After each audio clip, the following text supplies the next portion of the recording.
13 years, far too long for all of us, since these two arch rivals have met with these stakes. A date with Hamilton in the Grey Cup next Sunday in Vancouver. To call the West Final, Chris Cuthbert and Glenn Suter.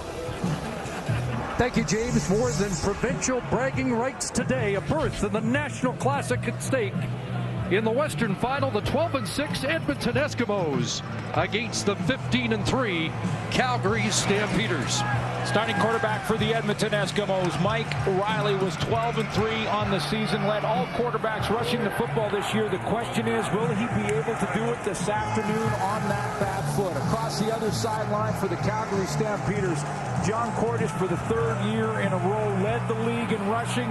This year he did it in 9 games, and he loves to play against the Edmonton Eskimos. Well, John Hufnagel won a Grey Cup in his first year as head coach, still in pursuit of his second, coming off a regular season best 15-3 record. You see his postseason record, and on the other sidelines, a former assistant, Chris Jones, in his first year as head coach. The former Calgary assistant turned a 4-14 team into this Grey Cup contender, and he eliminated with his Edmonton Eskimos the defending champions last week in the Western semifinal. Ideal conditions here in Calgary today. Hugh O'Neill has it on the tee. Cedric Cunningham has dropped deep for the Stampeders. And the Battle of Alberta is back. Hard to believe we've had to wait this long. It was a regular feature in the early 90s. Renewed here today.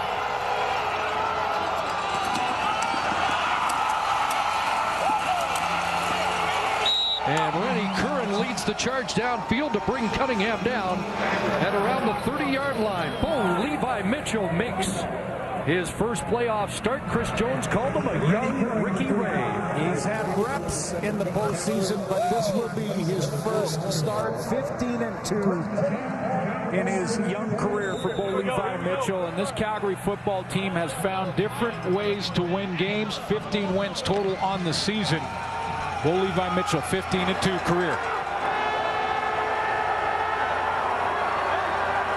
So the Stamps start at their 31-yard line. And it is John Cornish right off the hop, and they're waiting for him behind the line of scrimmage. They stuff the man who has beaten them so often in the past, John Cornish, who has ripped up the Eskimos in his career. Well, and averaging this year an amazing 7.8 yards per carry. Third straight year he was the rushing leader in the CFL. Marquay McDaniel led his team all year in receiving, despite the fact he missed 6 games due to injury. And there's Bo Levi Mitchell, 15-2 in his first playoff start. That Eskimo defense contained Saskatchewan to 47 yards rushing last week. 2nd and 11. Mitchell on a roll, looking downfield. Curran with pressure, and he has to throw it away. It's a 2-and-out start for the Calgary offense.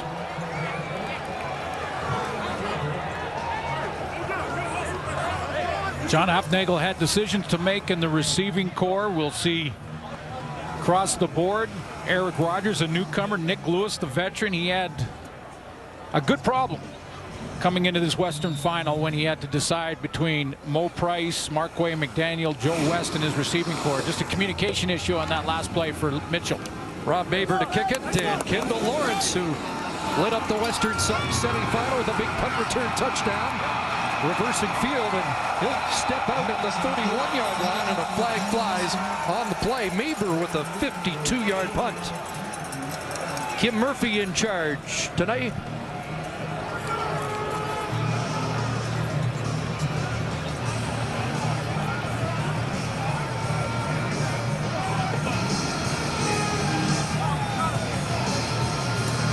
Saw how important special teams were in the first game, and it was a deciding factor for the Eskimos last week. Major foul, clipping.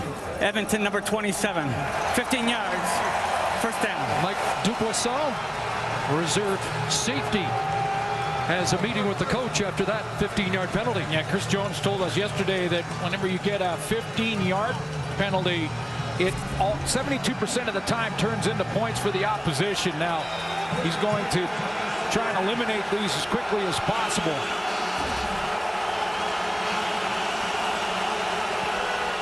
First playoff start for Mike Riley, trying to beat the Calgary Stampeders for the first time in his career. And a pump and go right off the hop to Adarius Bowman, but well covered on the play. Step for step was Buddy Jackson on the corner.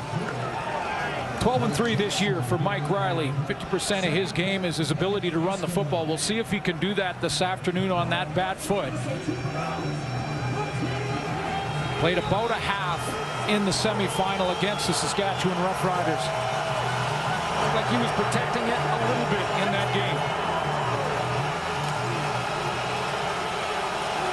Good to see Charleston Hughes back for the first time since mid-September. So it's Hughes on a bad foot against the quarterback with a tender foot.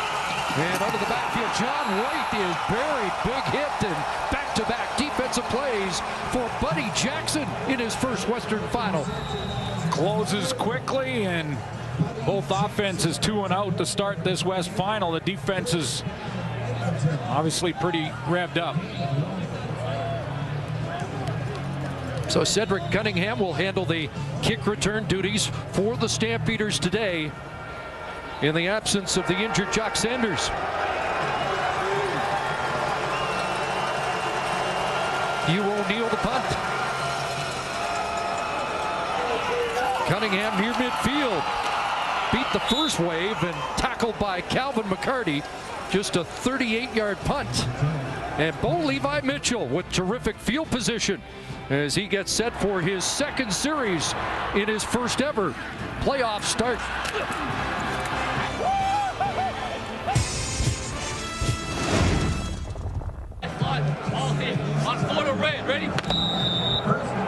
So great field position. Calgary starts in Edmonton territory at the Eskimo 53.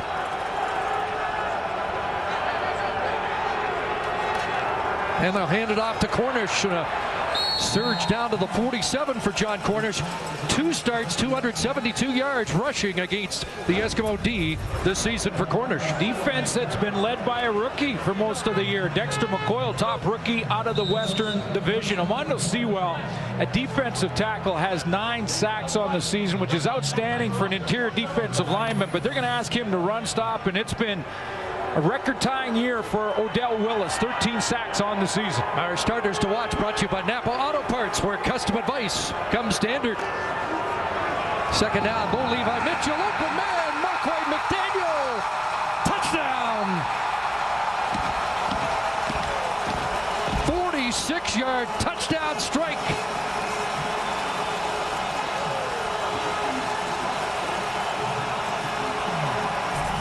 Mentioned off the top, Marquay McDaniel missed 6 games. Led this Calgary receiving corps throughout the season. Came back against the BC Lions in the final game of the year and had over 100 yards. Gets things started for Calgary. 12 catches, 165 in that season finale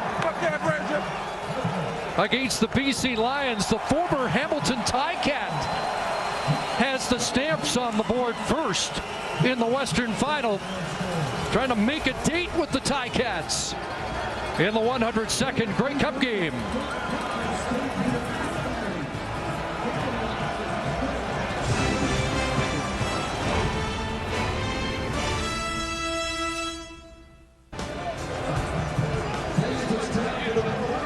Top receiver for the Stampeders during the regular season.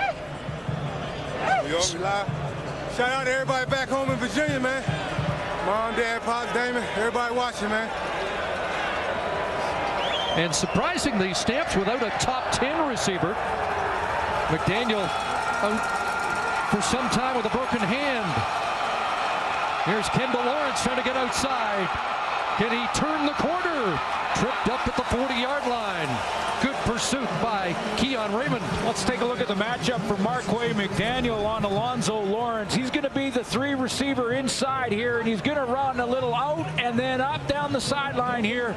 And he gets Alonzo Lawrence looking back at Bo Levi Mitchell. He's going to run that little out, and then he's down the numbers, and away he goes. He's got a step and a half on the adjusting linebacker. Ryan Hines, the safety, cannot help him. He's got to stay on the post, and Calgary get the first major of this game.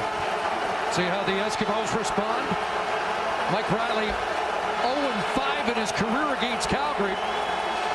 Just one start, confusion here as they tried the shotgun snap, and John White and Riley got crossed up, but flags fly, and it's a procedure call against the Eskimos.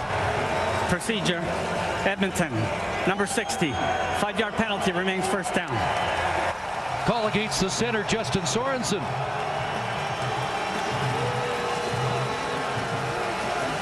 No offensive touchdowns last week in the semifinal win for Edmonton. 1st and 15. And it looks like they come out of their stance again, and they're having trouble with the noise or the jitters here. Tony Washington, the former Stampeder, out of his stance prematurely. I would say it was the noise more than anything. It's like they're having trouble getting the snap count, hearing, and communicating. Procedure, Edmonton, number 58. 5-yard penalty, remains first down. Right tackle Thaddeus Coleman there. Didn't get the snap count, little early movement. He talks to Matt O'Donnell inside.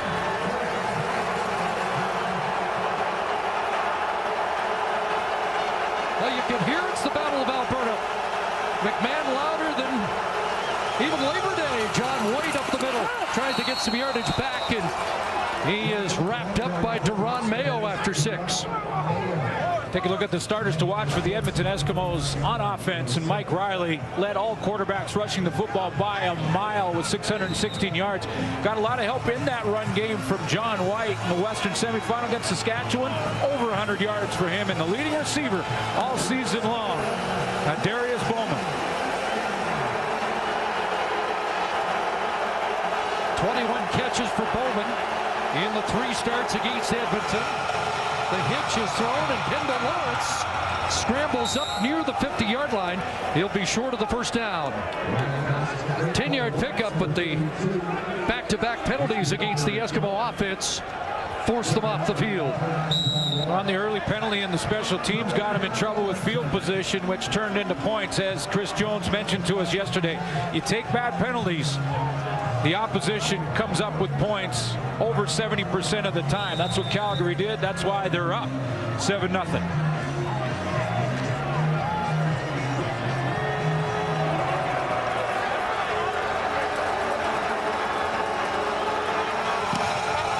O'Neill the boot. Backpedaling Cunningham at his 11. 50-yard punt by O'Neill. Good cover by the Eskimos. But Marquay McDaniel, who did not play in last year's Western Final because of injury, has a 46-yard touchdown here in the opening quarter of the 2014 West Final.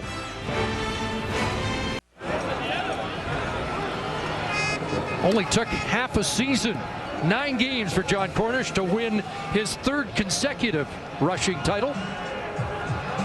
Finalist for Outstanding Canadian, the CFL this year.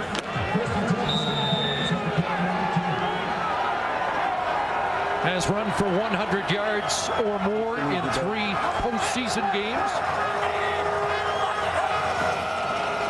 Bo Levi Mitchell in trouble, ducked away from the first wave, and he'll get back close to the line of scrimmage. 3rd consecutive year that John Cornish has led the league. Rushing, as you mentioned, Chris, did it in 9 games. You take a look at the history of the game. Johnny Bright did it 3 times straight. Great Mike Pringle in Montreal did it 4 times in a row. And of course, the legend George Reed, 5 times has the CFL record, 5 straight years as the rushing leader. First sack for the Eskimos, a loss of 1. They had a team record tying 7 sacks last week against the Rough Riders. Showing pressure here. Bo Levi Mitchell trying to go over the top, and incomplete. Aaron Grimes this time was in the hip pocket of the intended target. Again, Marquay McDaniel. Yeah, it looked like McDaniel had a bit of a step. Would have been a tough throw to get it to McDaniel. He is this time in the slot, the number 2 receiver, and that's why he's matched up on Aaron Grimes and not Alonzo Lawrence in this defensive play. But you can see Grimes had to really dig to try and catch up. Would have had to been a perfect throw from Bo Levi Mitchell. So Maver from around his 5-yard line. Short boot and hops at about the Calgary 50. Pounced on by Lawrence to draw the no yards penalty. And terrific field position for the next Eskimo possession. Wind and non-factor flags are still at a comfortable 1 degree. No yards. Calgary, number 26. 5-yard penalty. First down, Edmonton. Rob Cote called on the penalty. We'll have Sarah Orleski with a report on Mike Riley when we come back to the West Final.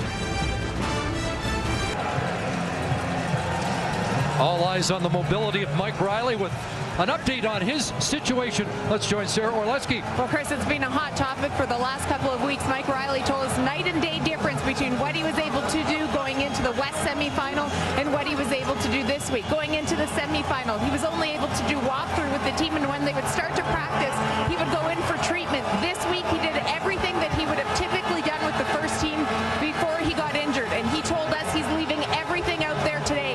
He wants to get this team to the Grey Cup, even if it means that he isn't physically able to play next week. Number 7 in rushing during the regular season.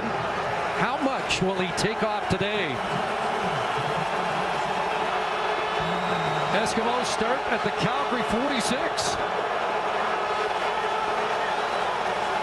John White straight ahead. Not much there. Well, he didn't just win the rushing title for quarterbacks. He blew away the field. Henry Burris had 258 yards. Dan Lefevre in a backup role for Zach Collaros at just over 300. There's Collaros at 328 on the regular season.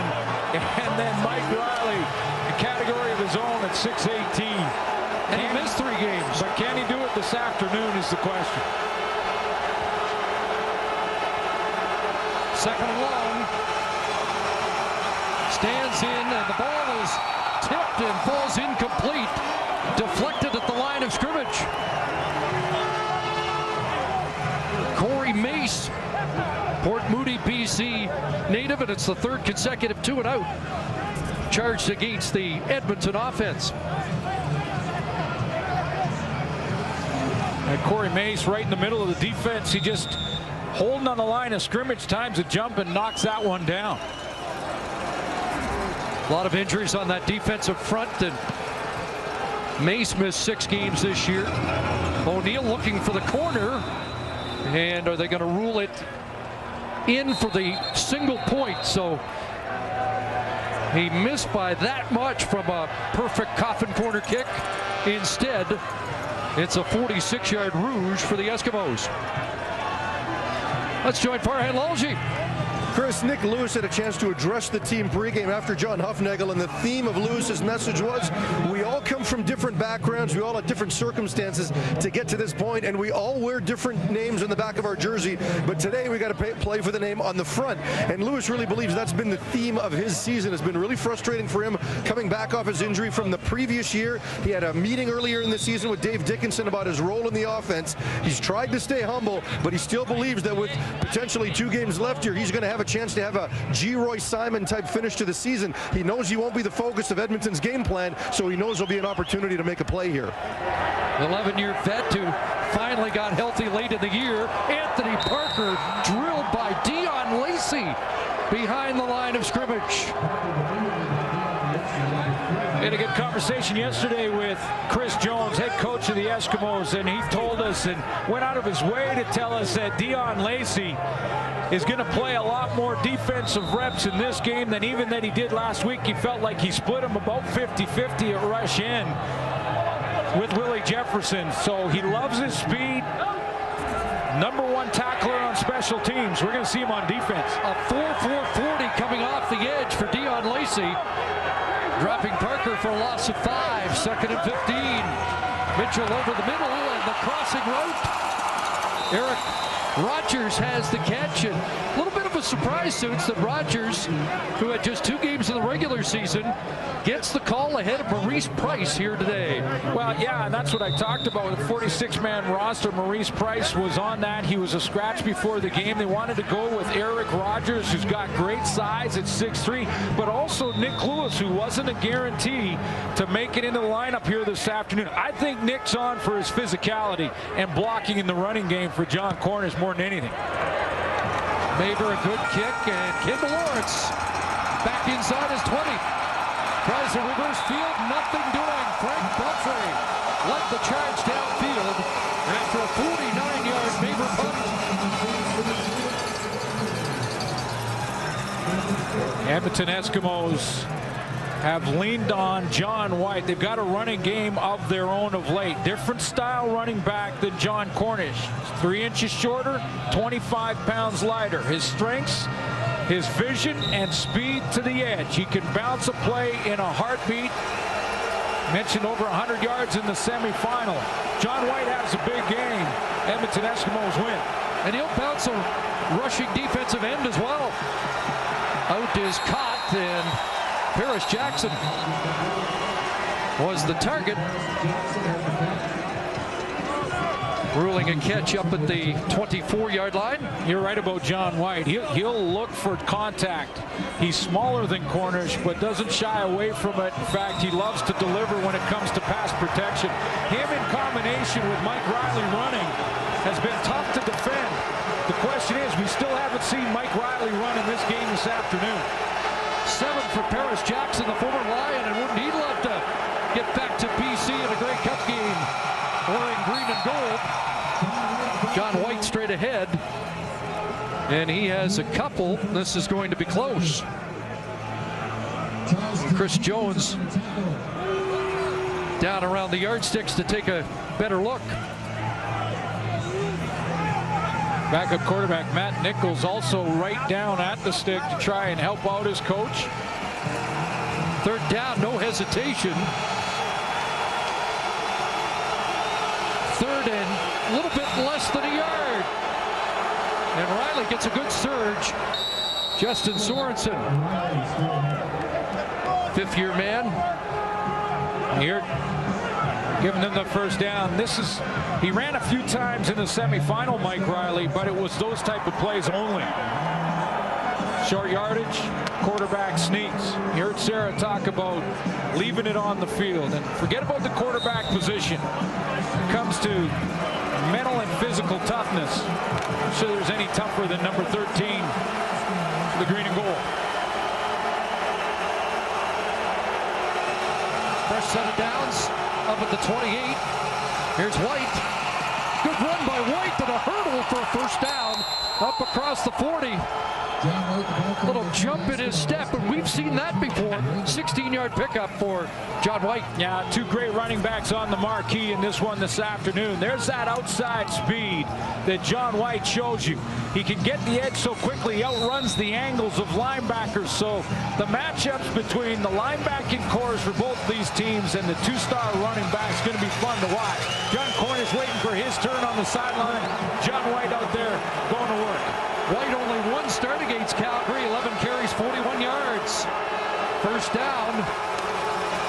And this time Riley keeps it and gets outside. Riley can move a little bit on that sore foot. And that's what it leads to, and that's why it's tough to defend. When John White has some success running, then they go to play action, and they get the running ability of Mike Riley outside and influencing the defense. Doesn't look like he's limping on it. Well, pretty good speed and power to get to that 1st down marker.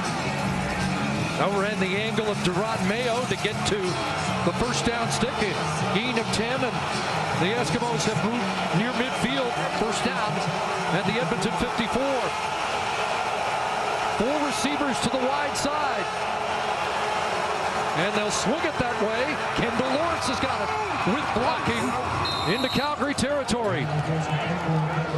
When he came in the semifinal, Mike Riley threw a lot of these type of passes, those bubble screens to the outside. Sometimes Kendall Lawrence used a Darius Bowman in his as well. It got him a little bit more comfortable pushing off that bad foot.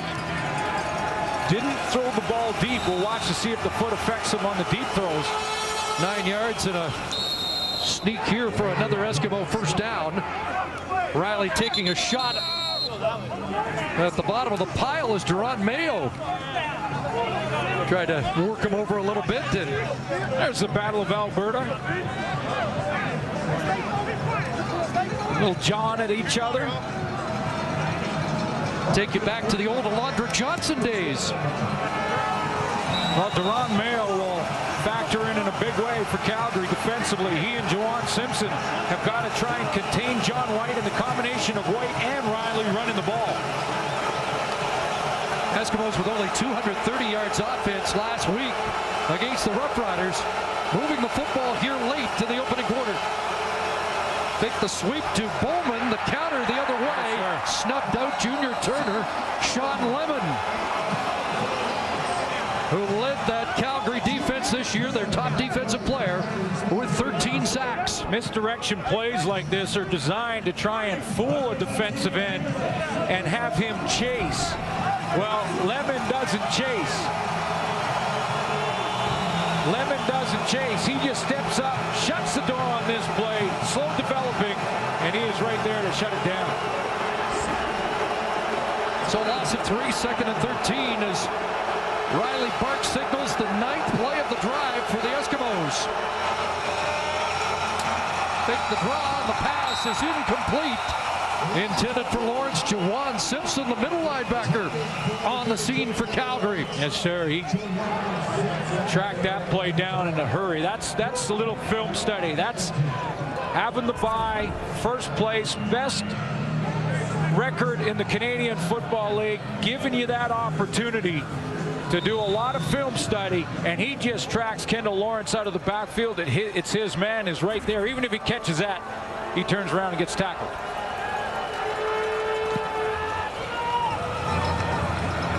O'Neill booting that out of bounds. Let's see where they mark it.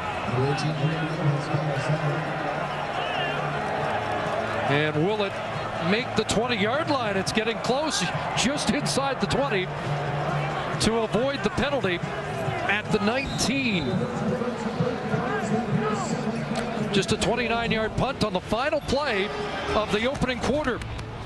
Calgary with the lone touchdown, a 46-yard strike from Bo Levi Mitchell to Markway McDaniel.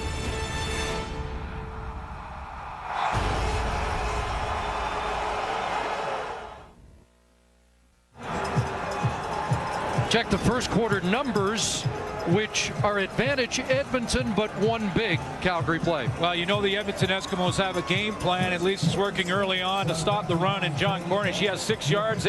Calgary lost 5, so they only have 1 yard rushing in that first quarter. But typical of the Calgary Stampeders, Chris, they find other ways. Markway McDaniel with that big touchdown catch. And we heard Edmonton talk about taking away Cornish, making Calgary beat them another way, and Markway McDaniel does that in the opening quarter. Well, they're going to lean on the arm of Bo Levi Mitchell. Nice throw to Markway McDaniel. Now, can he continue with that as the game goes on?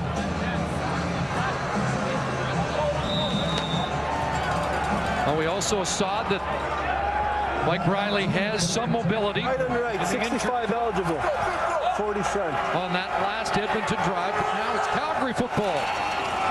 And Mitchell's pass batted down, and that has been a theme for Edmonton this year. 19 knockdowns from their front 4 and front 7 group this season.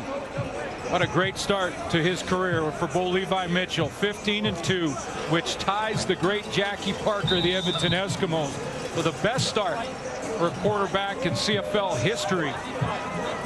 But he'll be the first to tell you, it's about what you do in the playoffs, and that's what's been haunting this Calgary Stampeder football team for a few years now. 2nd and 10, they show pressure. Here they come. Mitchell downfield, incomplete. The flag flies. Marcel Young up against Nick Lewis. And Young got tangled up as the ball was arriving. And wants Chris Jones to challenge.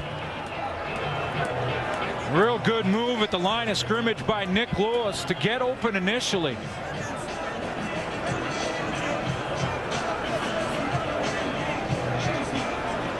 Offside. Edmonton, number 90. That penalty is declined. Pass interference. Edmonton, number 23. Point of foul. Automatic first down. So Sewell offside, not the key infraction on the play. Real good swim move at the line of scrimmage by Nick Lewis. Again, working on Marcel Young. Swims around him, gets him behind him. Now Young has to catch up, gets his hands on him. Almost looked like he runs over him. No challenge flag from Chris Jones. Went to the head coach, and the coach seemed to react that it was a challenge he wouldn't win. Mitchell airing it out downfield. Caught! Great catch. Charbonneau Campo dragged down by Koshi Muamba. There is a flag in the Eskimo secondary. And Bo Levi Mitchell slow to get up. Another flag back in the Stampeder backfield. A 60-yard strike from Bo Levi Mitchell to Simo Charbonneau Campo. This is what the Calgary Stampeders are going to have to do if Edmonton loads the box like they did in the semifinal. Takes some shots deep. And Bo Levi Mitchell back-to-back throws. He took a hit on this last play, but what a catch by Charbonneau Campo. Pass interference. Edmonton, number 6. That penalty's declined. Major foul. Roughing the passer. Edmonton, 41. Half the distance to the goal. First down, Calgary. There's a major flag against Odell Willis. Charbonneau Campbell's going to run that straight go route, and what a catch over the shoulder for the Canadian receiver. Just 13 catches in the regular season, but this is a beauty. Bo Levi Mitchell drops it in. He takes a hit, and Nick Lewis took exception to that hit and got up quickly. It was Odell Willis coming off the edge who, in the opinion of the officials, could have avoided that contact. 13 catches during the year for Charbonneau Campo, 5 against Edmonton. First and goal. John Cornish straight ahead and is stopped after a yard, maybe 2. Well, we talked a lot about Cornish. He is on the marquee, and he did lead the league. But Dave Dickinson has had to game plan 9 times in the regular season when he wasn't available. And that's what we're seeing as they adapt. Second and goal. Bo Levi Mitchell on his own, and it's a touchdown.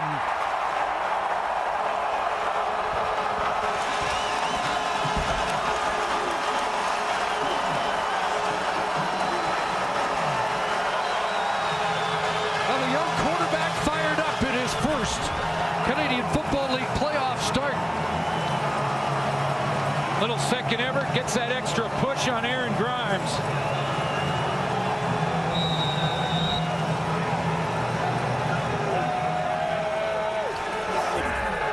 Often during the regular season would see Drew Tate in that situation. They leave Mitchell in, and he caps a 5-play, 91-yard drive.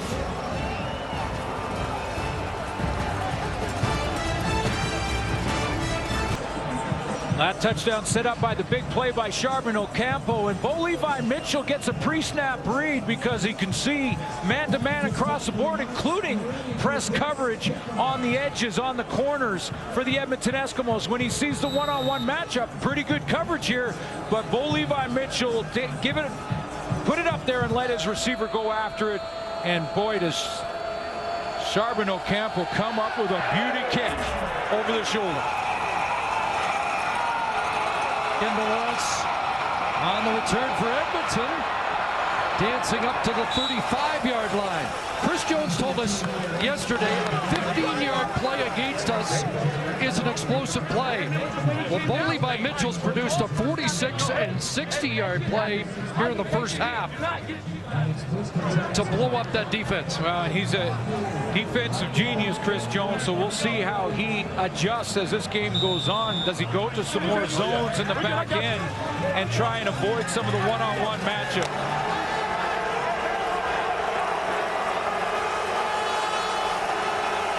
Big possession for Edmonton. Starts at the Eskimo 35 with John White off the left side. close to 4.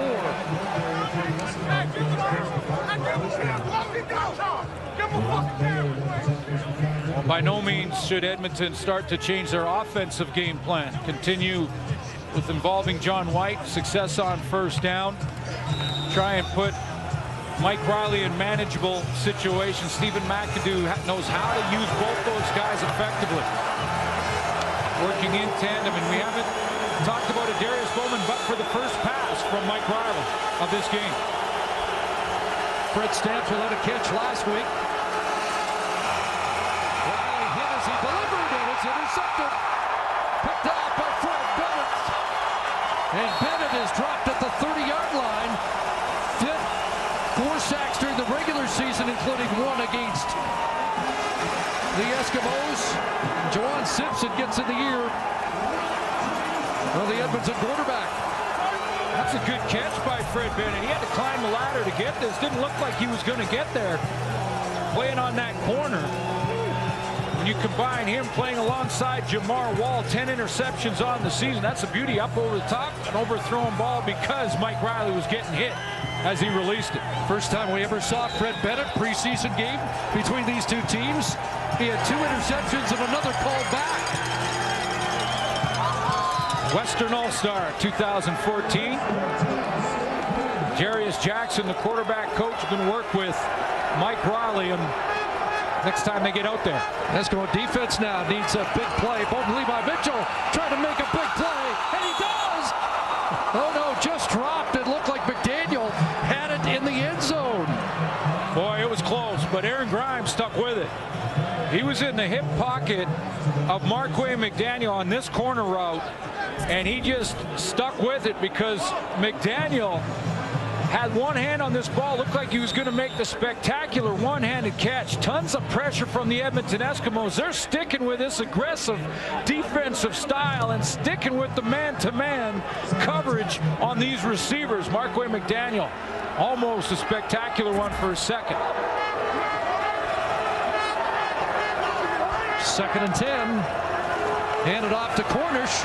Sheds 1 tackle, but now brought down. So they have stopped John Cornish, but have not had a full answer yet for the passing of Bo Levi Mitchell. Rene Curran, the middle linebacker, is going to switch in and out with J.C. Sherritt. He said to me yesterday, time to play big boy football. When it comes to John Cornish, it is a linebacker's dream to play against the best in the business and try and stop the run. We're playing a little big boy football against Cornish, but Calgary finds other ways. Rene Paredes has missed, so they'll only get 1 off the Bennett interception. And it's been a tough season for Paredes. 73.3% in the regular season. And a miss here. 2-touchdown Calgary lead. Game between the Alberta rivals. The Eskimos have won 11. Stamps 10, their last meeting 2011 in the Western Semi. Won by the Eskimos 33-19, but Calgary's won 11 straight meetings. And up here, Paris Jackson has the catch. He's bounced out at the Calgary bench. About 7 for the former Lion. First play of the game, Mike Riley took a shot down the field to Darius Bowman. It was incomplete. And the matchup that has been created here this afternoon is Bowman on Brandon Smith, the short side halfback for the Calgary Stampeders. Brandon Smith, of course, 85 tackles on the season, led the Calgary Stampeders. He's been tracking. Now they're going to try to move him around. Fred Stamps out and another tip pass at the line. Incomplete. Junior Turner had a strong year as a reserve defensive lineman pressed into duty with so many injuries. See, just to the left of your screen, you saw number 4, Darius Bowman. Here he comes across the field there in motion. They're trying to move him around, get him away from that matchup on Brandon Smith. He was the intended target. Didn't work because Junior Turner was there. See if they can get a Darius Bowman open. Cunningham at the Calgary 26. 42-yard punt. The cover team does another good job. Well, they said he would not be affected by the size of the moment. Bo Levi Mitchell off to a hot start. Their ticket to the Grey Cup.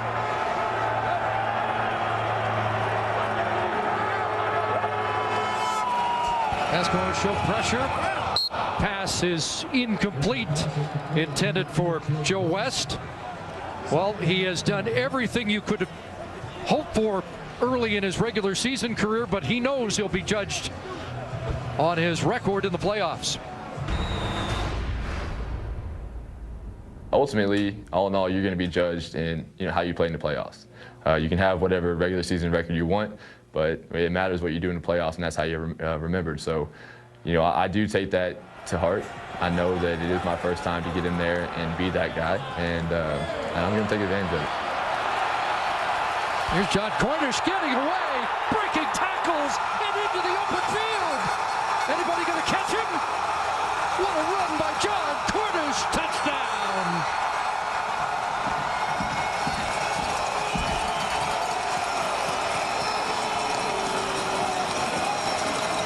"78 yards.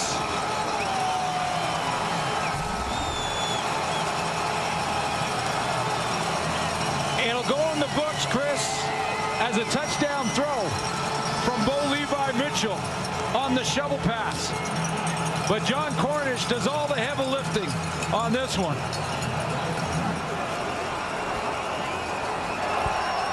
He told us yesterday he has a variety of moves that he has named in his repertoire. We might have seen a couple of new ones there.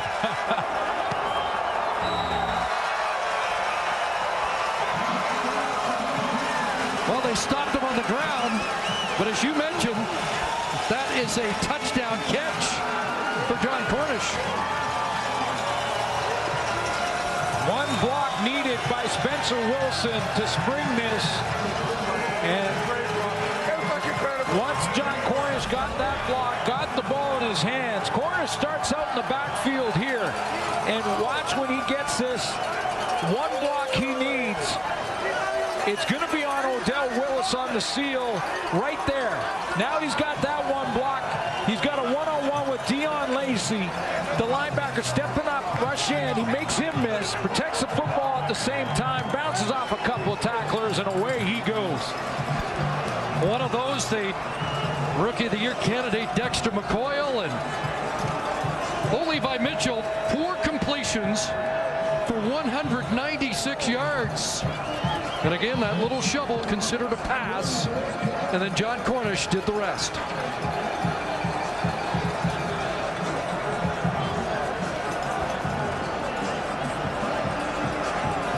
Those two are going to have to share the marquee.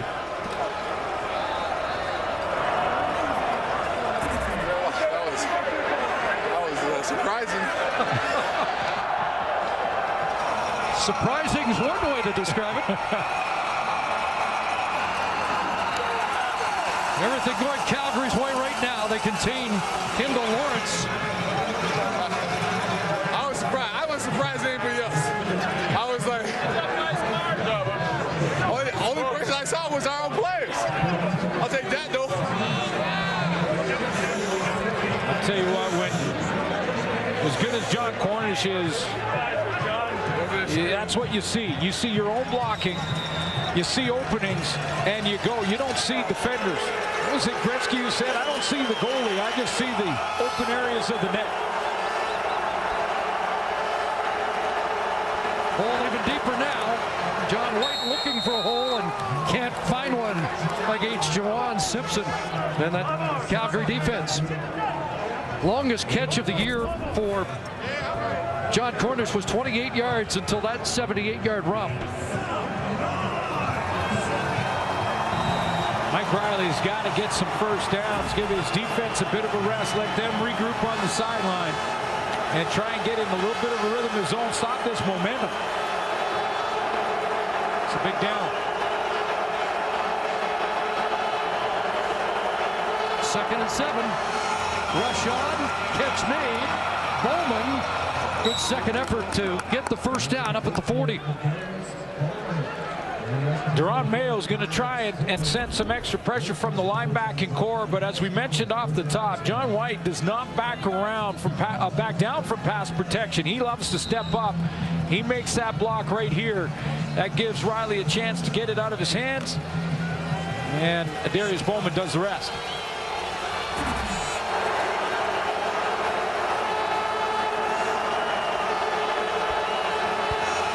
First down, they swing it to Lawrence. Trying to get outside, tripped up. It looked like in behind that blocking convoy of Kuhorn, Bailey, and Bowman, and it's only 2.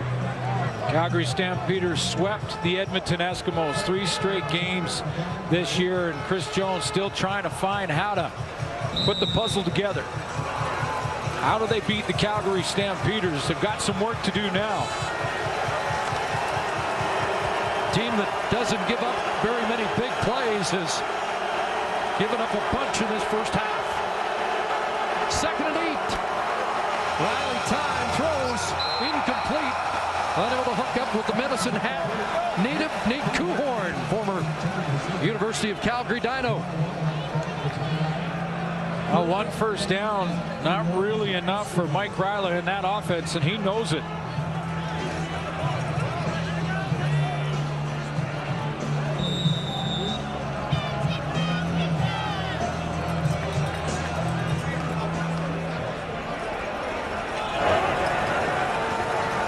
So Hugh O'Neill getting set for his 6th punt of the game.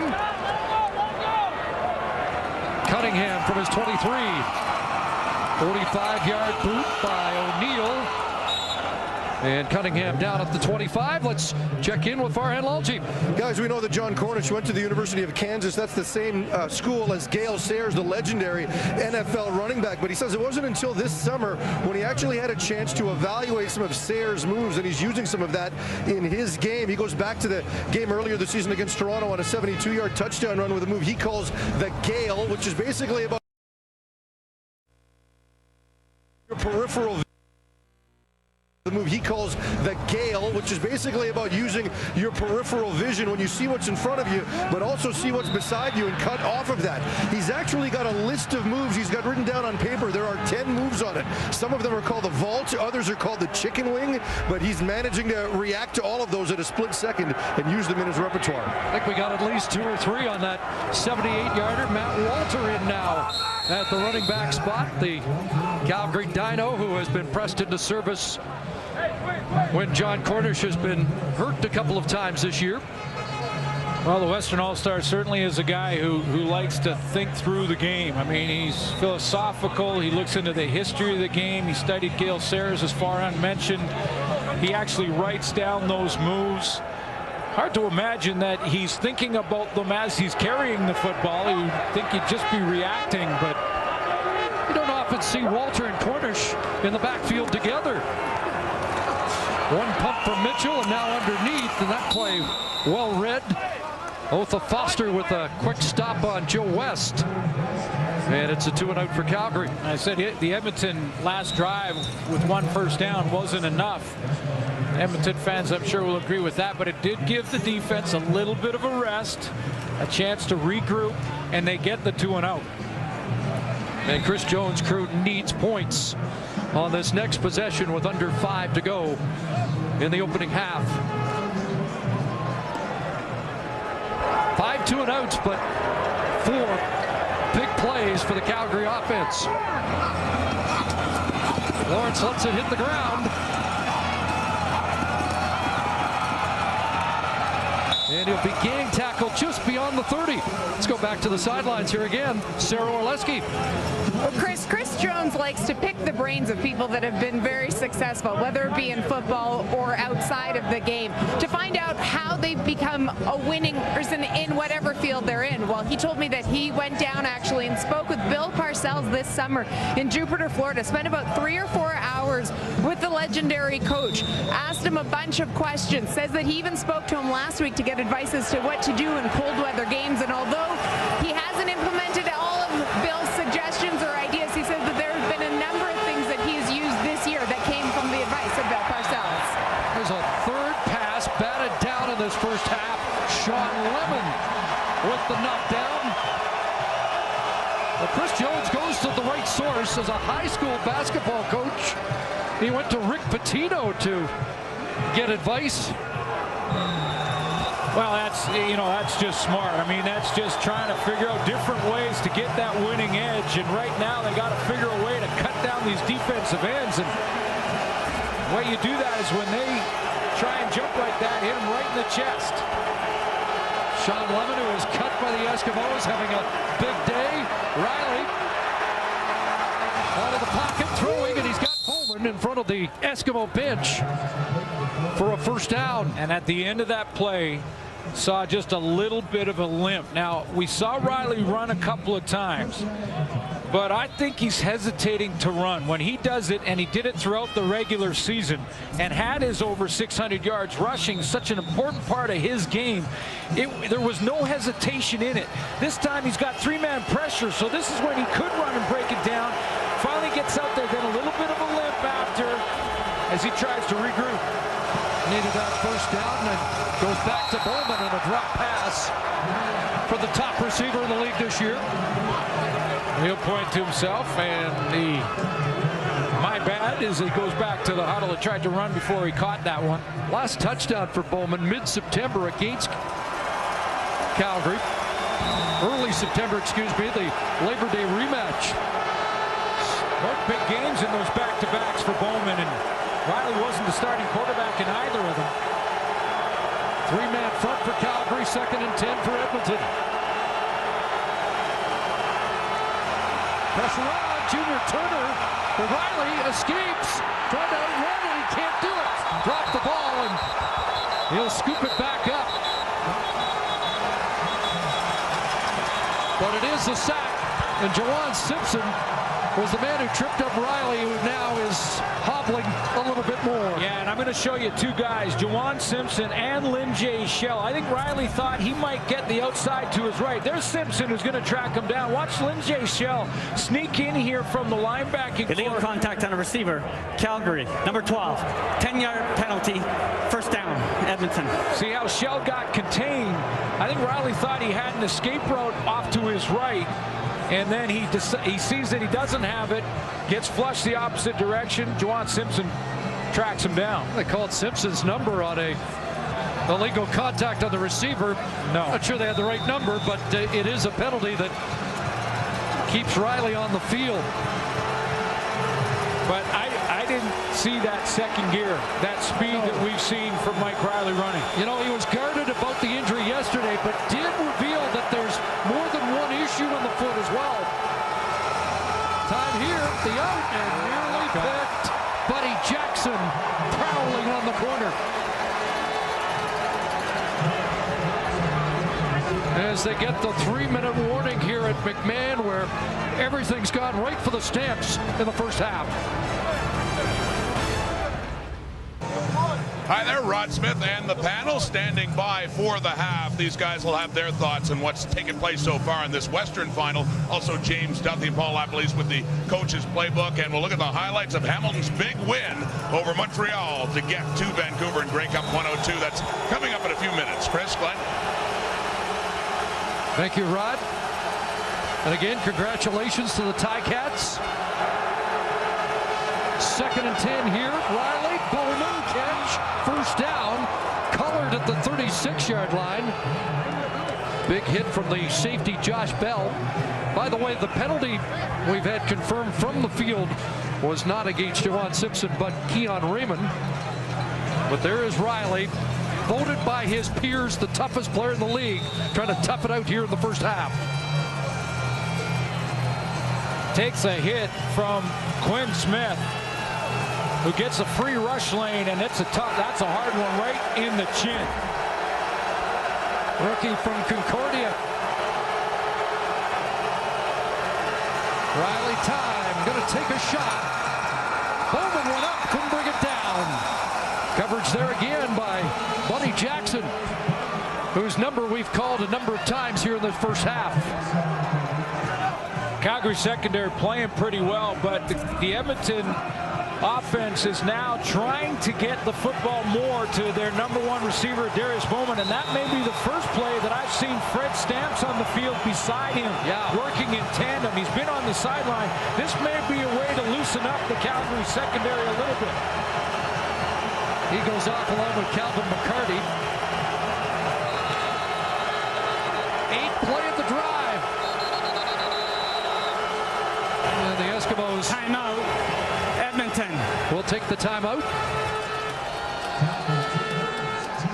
A very similar situation to Nick Lewis on the Calgary sideline. Fred Stamps, sort of a forgotten man in the offense over the back half of the season. Darius Bowman has been playing his spot all year. The perennial 1,000-yard receiver.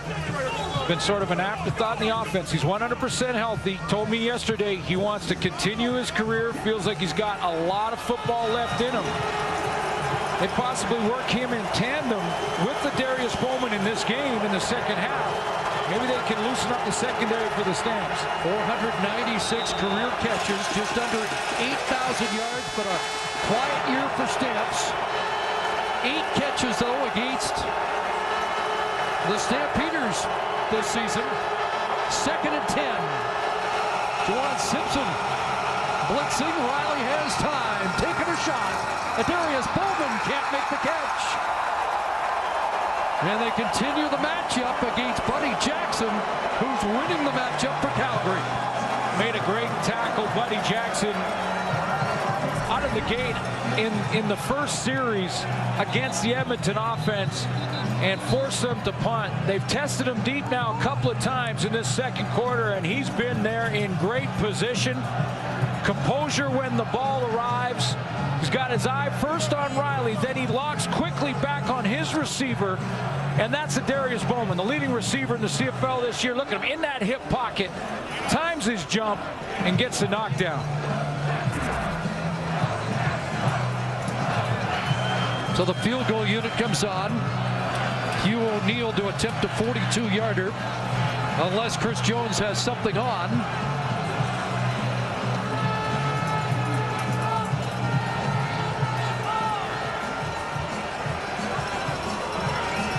And they're just going to make an adjustment to the clock. 1:51 is the correct time. I was just going to say that he's probably thinking kick a field goal, get a 2-and-out, and maybe get a chance to put another offensive drive together before the end of the first half to try and salvage something.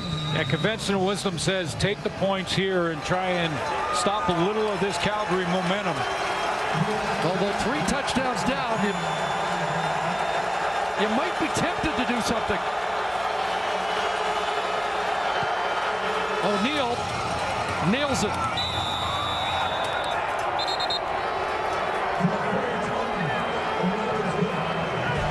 And at 6 Eastern, 3 Pacific, countdown to kickoff on TSN from beautiful BC. Former Lion Mike Riley's got a lot of work to do to get back there. And he does not look comfortable, does he? No, he doesn't. And that last break, he went right to the sideline.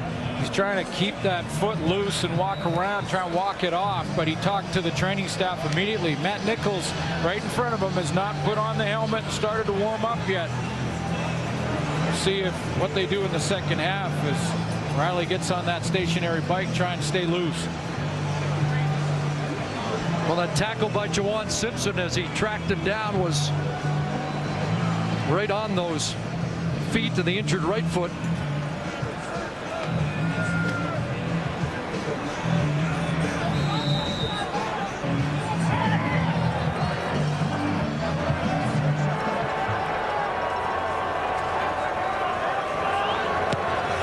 O'Neill kicks it short. It'll be fielded by Cunningham well, and he'll get wrestled out around the 45. Meanwhile, even though he's had a couple of throws in playoff games in the postseason, this was his first start. 50%, but 199 yards. Now his completion percentage is down a little bit because the Edmonton defense has dictated that he's got to take some shots deep. I like his average yards per completion. Yeah, pretty good. 199 yards, on pace for 400. There's his offensive coordinator, former star quarterback Dave Dickinson. 3 big plays. When you play against aggressive man-to-man defense, you got to take your shots. Hand off inside, and Eskimos defense was blitzing. Rennie Curran there to wrestle Cornish down. Completion percentage goes down. Of course, he had the big shovel pass to John Cornish that turned into a great run by the leading running back in the league. So if you're just tuning in and we tell you John Cornish has rushed 5 times for 10 yards, you might think, boy, the Eskimos have really held this offense in check. Big play on the shovel pass. 78-yard touchdown on that, and as you saw the stat line for Levi Mitchell, 199 yards passing. Trying to add to it here. Joe West is loose and has a first down. Bumped out by Otha Foster at the Edmonton 49.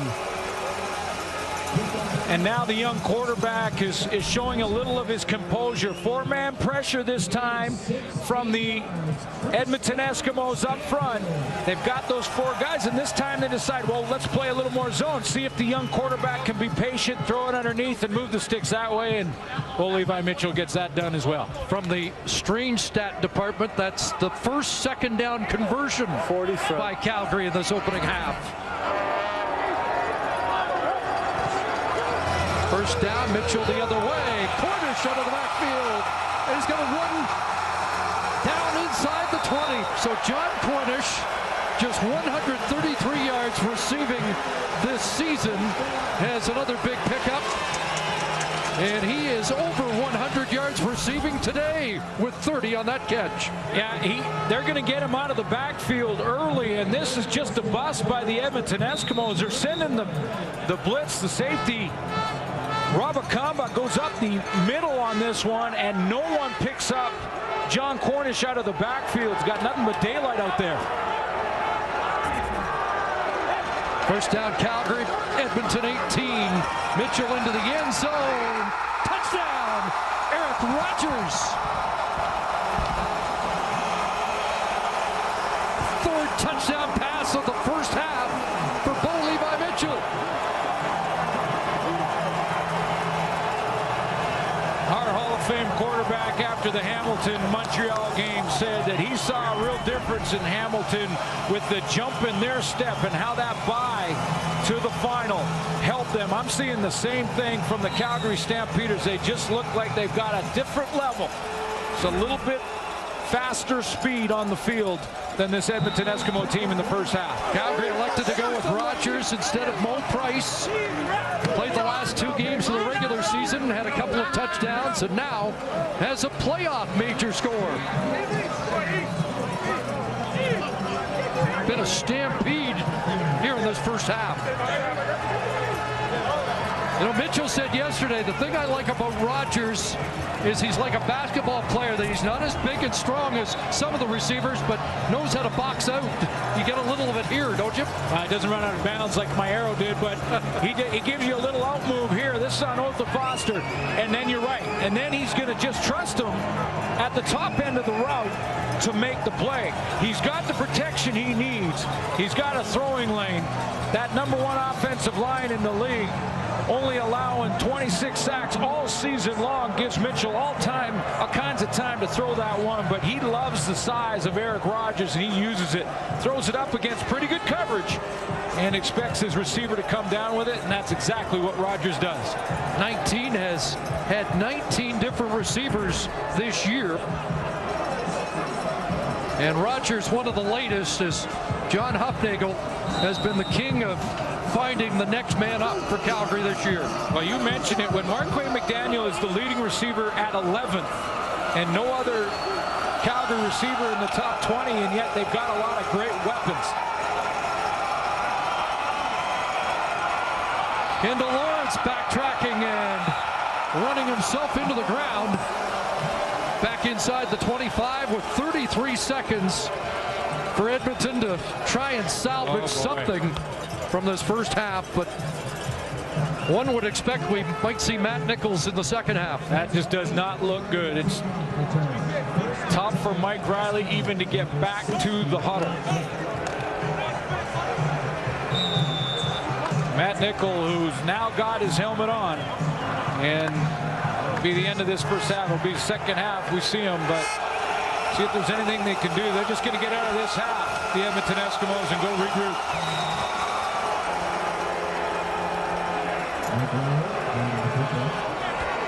Three straight losses this year in the regular season. As mentioned, 11 consecutive Stampeder wins over the Eskimos. This has been a courageous effort, and last week in the semifinal, all year long, for Mike Riley and how tough he is. But his body language says it all right now, and he, you know, I'll be surprised if we don't see Matt Nichols in the second half. Have to take one more knee. And again, it was supposed to be a healthier Mike Riley this week. Last week he was a doubtful starter. There was no question he was going to get this start. And the wear and tear of the first half and that tenacious Calgary defense. 30 minutes in the books, and the Western final is all Calgary through 2 quarters of play. Bo Levi Mitchell's averaged 33 yards completion, 3 touchdowns, and a 29-4 lead at the half.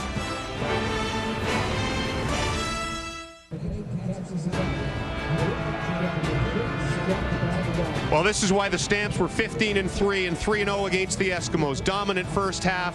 Highlights and reaction from Hamilton ahead, plus the coach Paul LaPolice, first Rod Smith, and the Super Friends.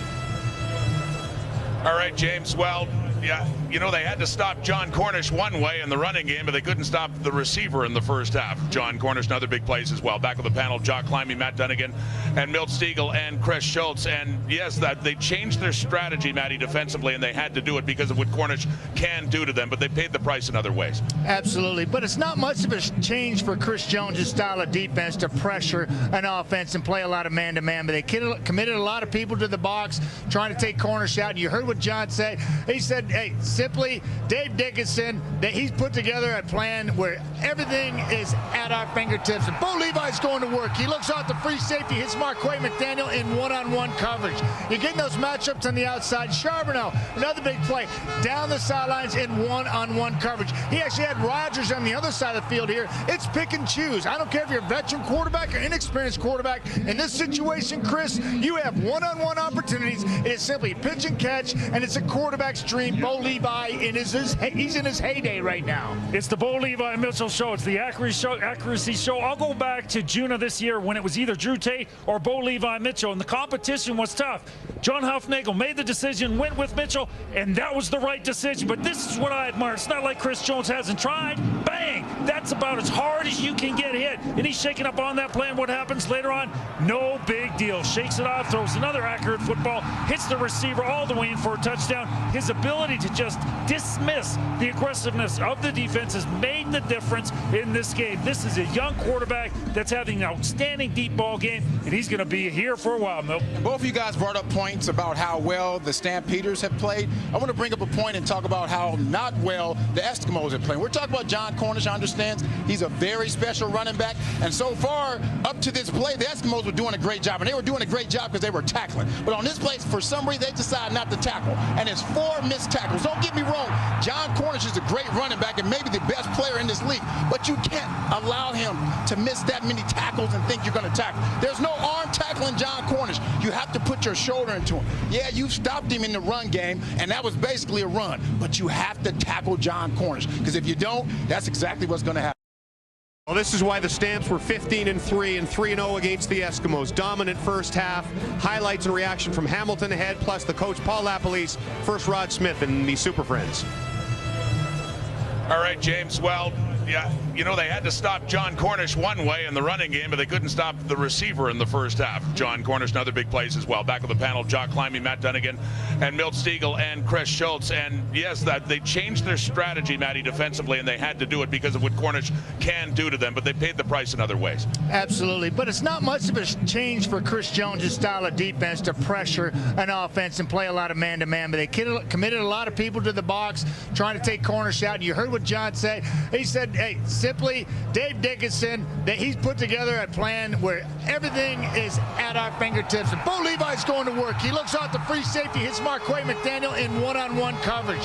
You're getting those matchups on the outside. Charbonneau, another big play, down the sidelines in one-on-one coverage. He actually had Rodgers on the other side of the field here. It's pick and choose. I don't care if you're a veteran quarterback or inexperienced quarterback. In this situation, Chris, you have one-on-one opportunities. It is simply pitch and catch, and it's a quarterback's dream. Bo Levi, he's in his heyday right now. It's the Bo Levi and Mitchell show. It's the accuracy show. I'll go back to June of this year when it was either Drew Tate or Bo Levi Mitchell, and the competition was tough. John Hufnagel made the decision, went with Mitchell, and that was the right decision. But this is what I admire. It's not like Chris Jones hasn't tried. Bang! That's about as hard as you can get hit. And he's shaking up on that play, and what happens later on? No big deal. Shakes it off, throws another accurate football, hits the receiver all the way in for a touchdown. His ability to just dismiss the aggressiveness of the defense has made the difference in this game. This is a young quarterback that's having an outstanding deep ball game, and he's going to be here for a while, Milt. Both of you guys brought up points about how well the Stampeders have played. I want to bring up a point and talk about how not well the Eskimos have played. We're talking about John Cornish, understands he's a very special running back, and so far, up to this play, the Eskimos were doing a great job, and they were doing a great job because they were tackling. But on this play, for some reason, they decided not to tackle, and it's 4 missed tackles. Don't get me wrong, John Cornish is a great running back and maybe the best player in this league, but you can't allow him to miss that many tackles and think you're going to tackle. There's no arm tackling John Cornish. You have to put your shoulder into him. Yeah, you stopped him in the run game, and that was basically a run, but you have to tackle John Cornish, because if you don't, that's exactly what's going to happen, John. So now we've been talking about how this seems to be 2 straight games for the team with a bye week just looks fresher. Tackling is one example of that. Run game's another. A run game, when your run game is going, it's because your hogs up front are moving guys out of the way. And the Edmonton Eskimos have really relied heavily on their run game in the last few weeks with John White. It just hasn't been there in this game. And I think that has completely thrown the Eskimos off. The run game has become part of their identity. John White has had 6-7 games over 90 yards this year, and all of a sudden, he's finding himself no room. And again, I say that is a function of how much energy you've got up front, because you've got to have guys who can move other guys. You look at that last touchdown by Calgary. Mitchell had all day to throw. The D lineman almost didn't even get off the line of scrimmage. These guys have no energy right now. The Stampeders have been hearing all week, including from us, about how they have failed in recent years to win these big games. This looks like a very different team. 7 turnovers, James, last year in the Western Final against Saskatchewan, and they were out of it early in the first half. It's a completely different story so far. On both sides of the ball, Rod, absolute dominance. First playoff start for Bo Levi Mitchell, and so much for experience. 3 TDs passing, 1 rushing, and a 25-point halftime lead.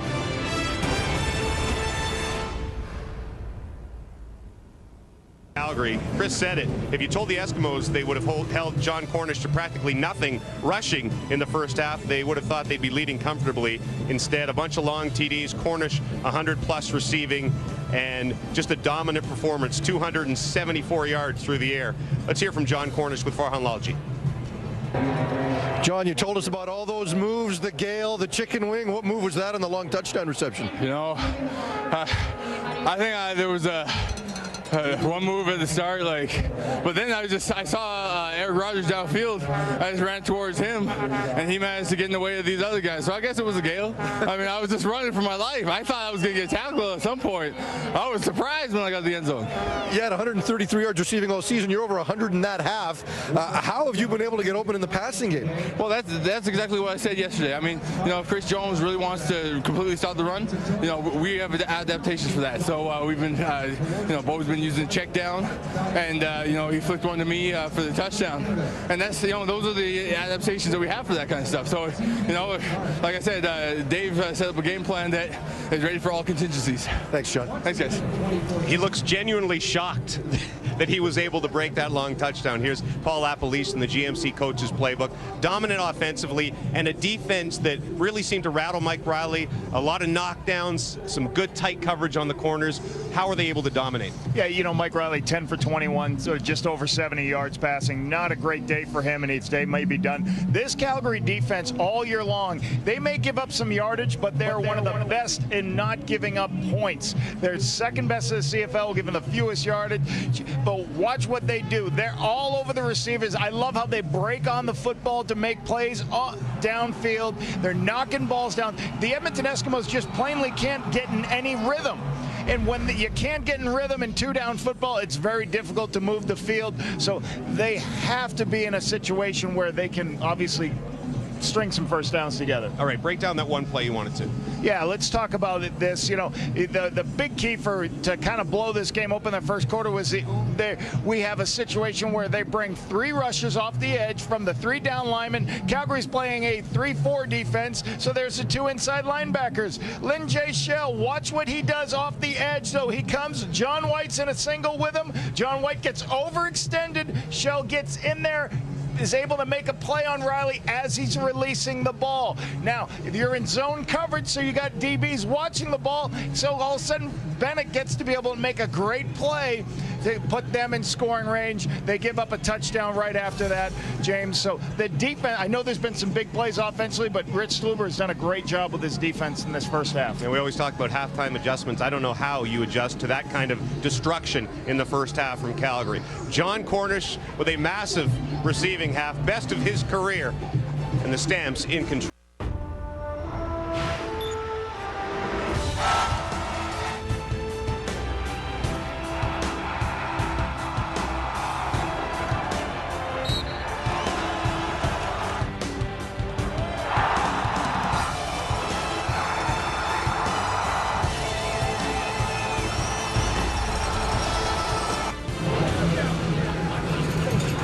Big play Calgary offense has led to a big first half lead, 29-4 as we get set for the second half of the West Final. But first to the sideline, Sarah Orlesky with Mike Riley.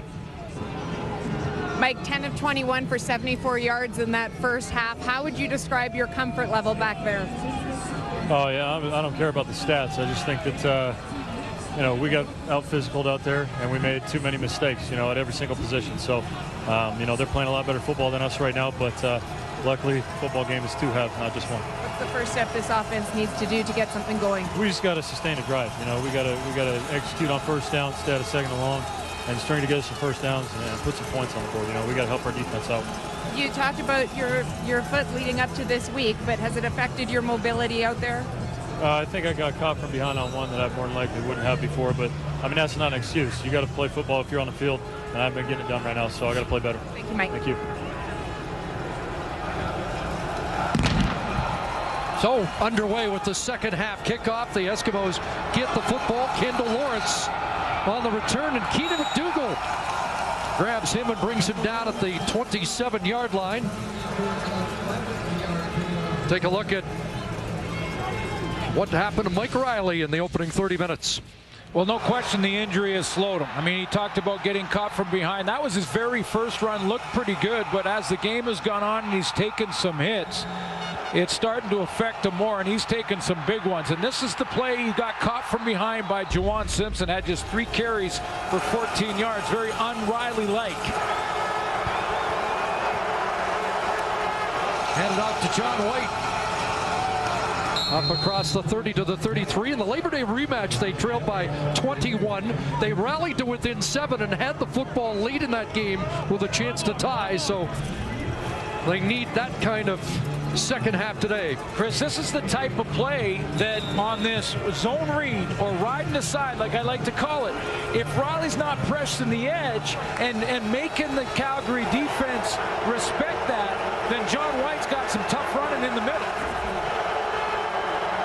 Second and 4. 4-man rush over the middle. Devin Bailey, and he's in Juwan Simpson's neighborhood. Boy, he stepped up. Juwan Simpson, in his last Western final last year, just 3 tackles. I'm sure that's bothered him for some time, and After 15 wins in the regular season, the former defensive captain for Alabama, has had himself a good game already. One of that core of 7 in the lineup for Calgary that were on the 2008 Grey Cup winning team. A 2-and-out to start the second half for Edmonton. Cunningham fields that, and he'll get swarmed just across the 40.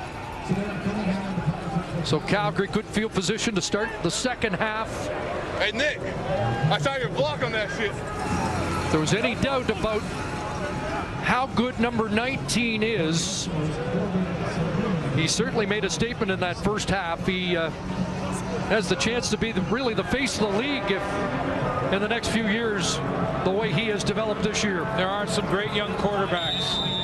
Zach Collaros will be in the Grey Cup this year again. Another young guy just finding his way, but what a great first half for Bo Levi Mitchell. Yeah, you're looking at a future star, folks. John Cornish on the ground, skips to the right side, and Dion Lacey gets over there to bring him down with some help from Alonzo Lawrence. It's a pickup of 5 for Cornish.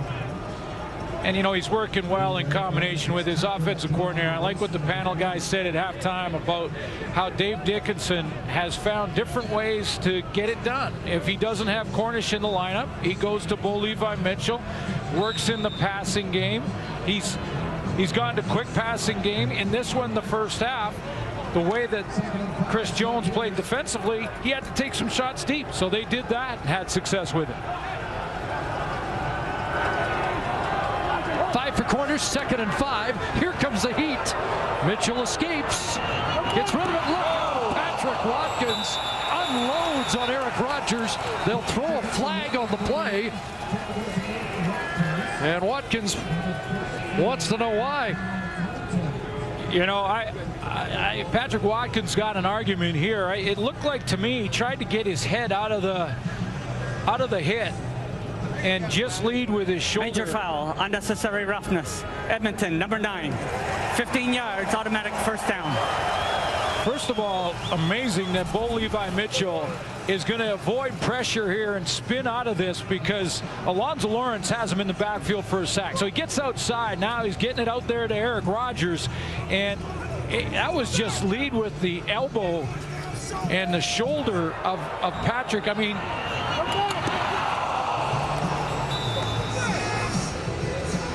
unless he leads with the top of his helmet or the crown of his helmet, then it becomes unnecessary roughness. I'm not sure about that one. Yeah, one of the most physical defenders in the league. Costly 15 yards. Mitchell has time, looking again for Rogers, and almost intercepted. Good recovery defensively by the other corner, Othel Foster. You know, the secondary for Edmonton has not been in that bad a position throughout the first half of this game. They were in pretty good coverage. They just lost the battle for the football when it arrived with the Calgary receivers. But second half, Othel Foster comes up with one. Last week, 5 interceptions, 7 sacks for that Edmonton Eskimo defense. And they'll have to make their share of big plays in the second half if the green and gold are going to get back in it. 2nd and 10, pressure on, and an open man, and there's Charbonneau Campo. Got a couple extra after contact and has a first down, so that's his second catch. He made an enormous grab in the first half and has 13 and another first down. A nice changeup by Chris Jones. He's going to bring Wabakamba down here, the safety, but then he puts Dexter McCoy, the linebacker, so it's man-to-man, but they have a man in the middle. So Bo Levi Mitchell says, well, I'm not going to go after the middle because it's not zero coverage, it's one-on-one coverage, so we go with the rub play or the pick, and a little push out here to Charbonneau. That's just great pre-snap read by Bo Levi Mitchell. Now Matt Walter stopped at the 30-yard line. 4 for the backup running back. That is 2 great offensive and defensive minds going head-to-head as Dave Dickinson tries to continue to find ways to beat the Chris Jones different look every play defense. Outstanding year as a head coach for Chris Jones, and I think everybody feels like Dave Dickinson's the next great head coach. Whenever that happens, he is the associate head coach in Calgary and the head coach in waiting. 2nd and 6. Going to take another shot for Rogers. He's got it into the end zone. Touchdown. And they've got another star receiver. And Bo Levi Mitchell has 4 touchdown passes. Chris Jones can't draw up a better defense, and Ortha Foster can't be in better position. I mean, Foster is one-on-one here on Eric Rogers, and he's right in his hip. But that's that jumping ability, the playmaking ability, like ripping down a rebound in basketball, that Mitchell told us yesterday and why he likes Rogers. Trusting his receivers here this afternoon.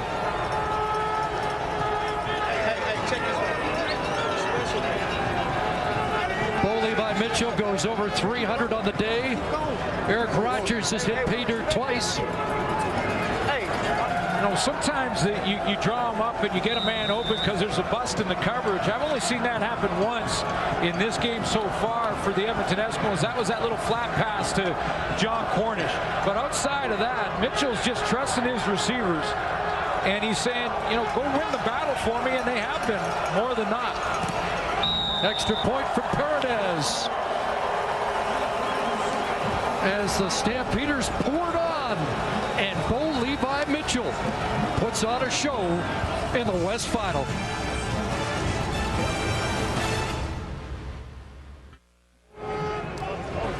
I've been giving a lot of credit to these Calgary receivers, but how about Eastern Washington and Bo Levi Mitchell? Back shoulder throw here to Eric Rogers. He throws it out in front here, and his placement is there. Foster has a chance. It's a back shoulder throw, and the accuracy is bang on to Eric Rogers, giving his receiver a chance to win that battle at the top of the route. I mean, that's back throw, back shoulder throw at its best. Chris Jones yesterday said he's a young Ricky Ray, and he wishes that comparison wasn't so accurate.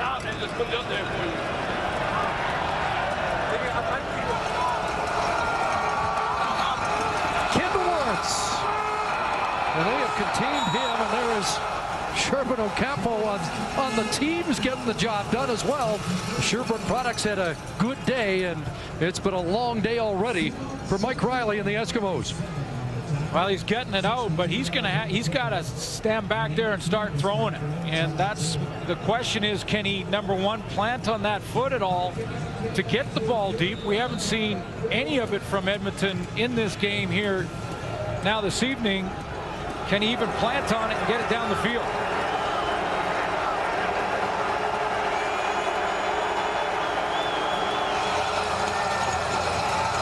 As a completion here, Paris Jackson has another catch. The good news for Edmonton, Calgary does give up some passing yards. The bad news is they're patient and wait on you to make mistakes. And it's just a little bit more tender when he drops into that throwing motion, isn't it? Saw the great feature in the pregame show from Matt Dunnigan talking about how he pushes the football. Here's a Darius Bowman on the edge, and he'll step out around the 45 and get an Edmonton first down. Yeah, that's what he does so well, and that's why he can fight through this foot injury, because as Matt Dunnigan explained to us and did in the pregame show, that the power for your throw, especially on a deep ball, comes from the body, from the ground up.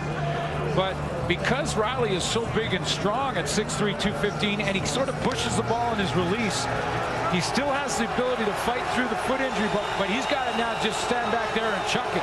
They've got to get big chunks here. Big to right, airing it out, wants Bowman, jump ball, and Bowman, I think he does have the catch. Buddy Jackson had his hands on the football. Somehow, Bowman got the tip and had the foot in. Well, Buddy Jackson won the first half in the one-on-one battles. This time, Bowman fades away from him a little bit. Now, Jackson recovers, But does he get a foot in bounds when he has possession of the ball?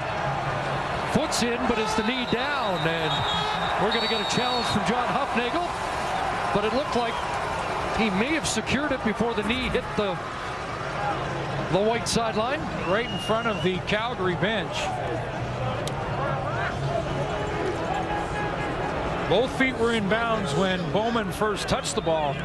But you're right, when he tipped it to himself, when he had possession, was the knee down on the white stripe. Calgary is challenging the ruling on the field of a completed pass. We'll review the play. Take another look here. Both feet in bounds when he touches it here, but doesn't have possession. That's a good catch.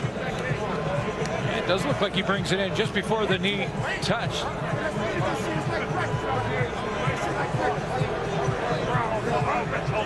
So this is after first touch. Now both feet are in bounds there.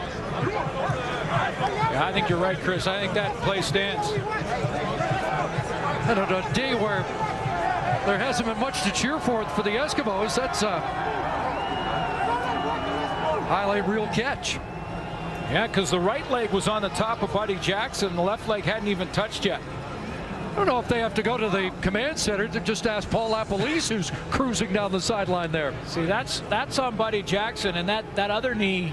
After review, the ruling on the field has been confirmed by replay. First down. Yeah. So it's a 36-yard play for Darius Bowman.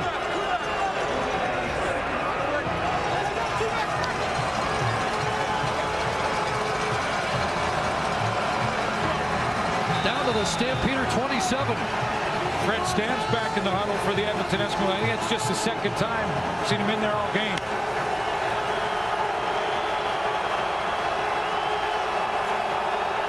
Calgary fans turn up the volume.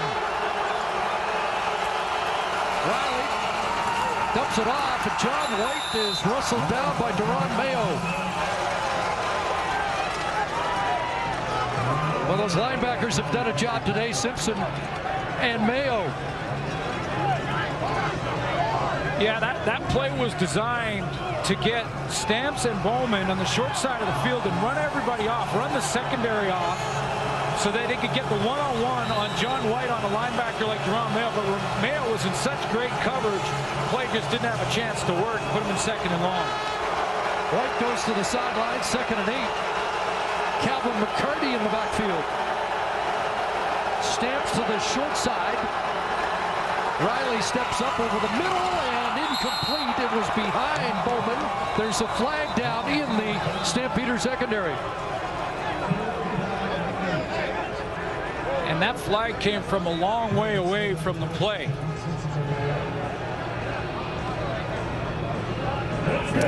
Illegal contact on a receiver. Calgary, number 29. 10-yard penalty. First down, Edmonton. That's Jamar Wall, who was tied for the league lead in interceptions with Dexter McCoyle of the Eskimos. You see the illegal contact on Devin Bailey.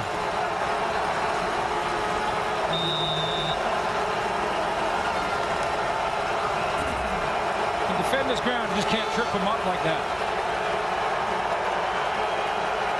So into the red zone for the Eskimo. First down. Short drop. Has time. Has Stamps. And a catch at the 5-yard line. They're going to mark him just short of the 5. And so it will be just short of a first down. A little timing out there. He looks like he's going to go deep and go to the back of the end zone, then just pulls up, comes back to the football. So 2nd and short, and they'll plunge for the first down. And get inside the 5.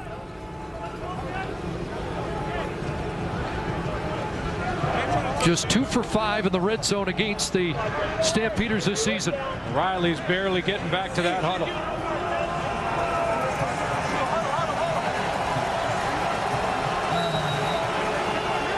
But they may have to carry him off today to not finish.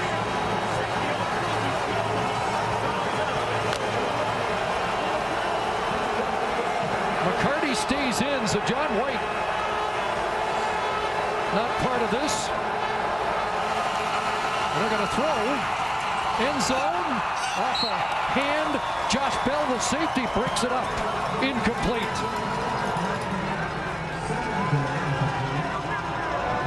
A little surprised John White wasn't there on a first and goal from the 3. He checks in now. Well, I know what they're trying to do here. Edmonton's trying to get this matchup with the Darius Bowman and Fred Stamps here and get both those guys to run them off and get any back. Kendall Lawrence or John White out of the backfield in one-on-one, but just they're not getting it done. There's too good of coverage from the Calgary Stampeders. White back in.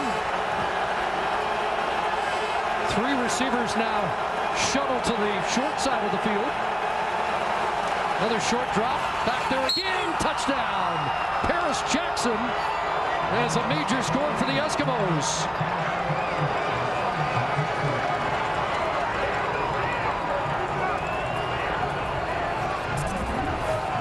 Paris Jackson, just a subtle move when the ball arrives. This is the experience of Jackson to just reach back, take that extra step back towards the line of scrimmage. He has run his route deep enough that he had that room to just get a little separation from the defender.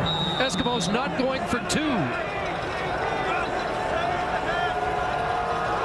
Thought they might to get it to 24, but they'll take it 1 point here after their first major of the game as Riley connects with veteran Paris Jackson. 5:55 left, third quarter. So,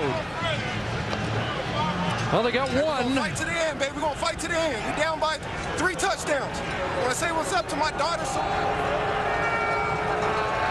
So they get 1, and as Paris Jackson told you, they need 3 more and a little bit more. Cedric Cunningham bobbled and now takes off. Flags are flying as he's upended around the 45-yard line. The reaction of Calvin McCarty to be holding against Calgary. Touchdown for the Eskimos, 9 plays, 79 yards.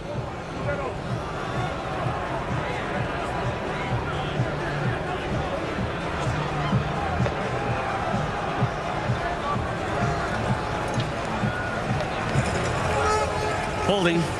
Calgary, number 27. 10-yard penalty. First down. Jeff Heck called on the hold. Backs up Bo Levi Mitchell. That hasn't been a problem for Mitchell today.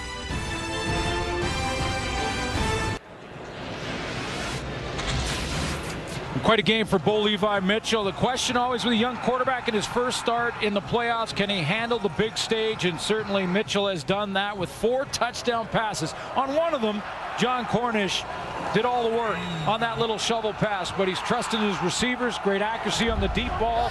307 yards passing and 4 TDs so far. Averaging 30.7 per completion. John Cornish takes off that time. Bo Levi Mitchell had 4 touchdowns, no interceptions in the 3 meetings in the regular season, so he has matched that in 3 quarters of football today. His max against the Eskimos in the regular season, 252 yards. This his second 300-yard game of the season. Second of the season, just 3rd of his career at 307. And again, no mistakes so far, no interceptions.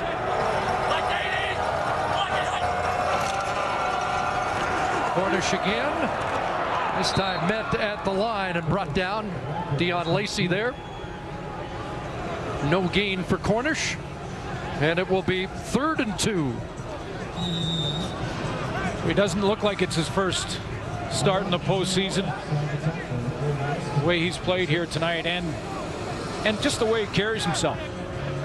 I'm reading between the lines, but we had a little chat yesterday, and I got the impression he was disappointed he didn't get named the All-Star in the West. I think he feels pretty confident of what he did this year, what the upside potential is, and that maybe he hasn't been completely noticed yet. We're noticing today.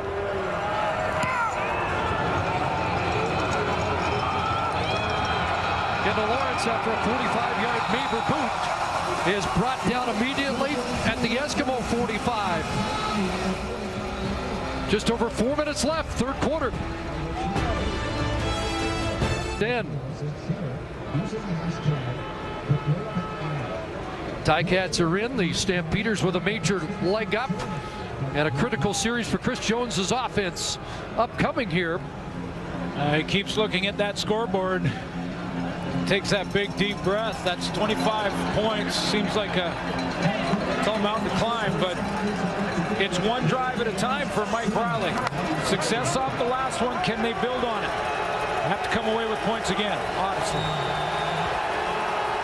Offense has Stamps and Bowman together.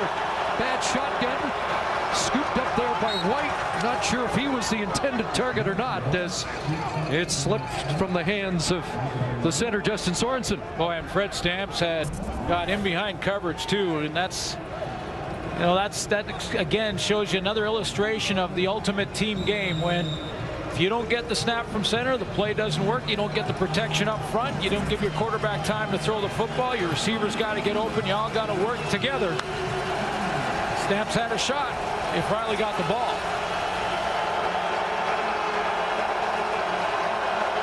Second and 9. Taking a shot, wide open. Kuhar's got it. And his momentum takes him out of bounds when it looked like he might score.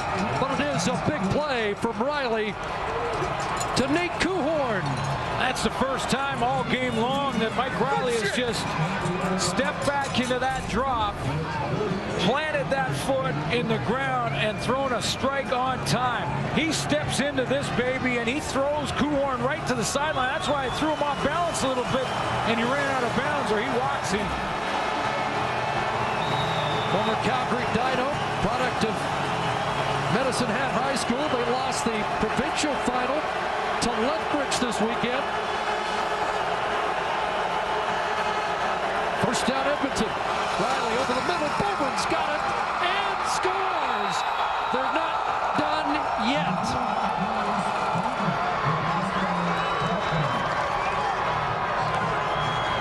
Riley to Bowman, a 16-yard touchdown.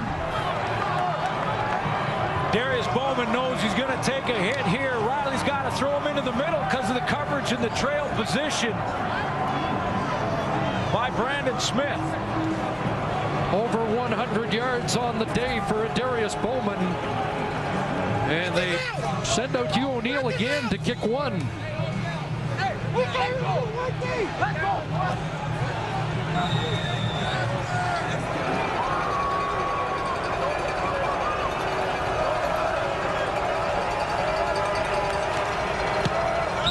O'Neill puts it through. 18 points, the lead for Calgary.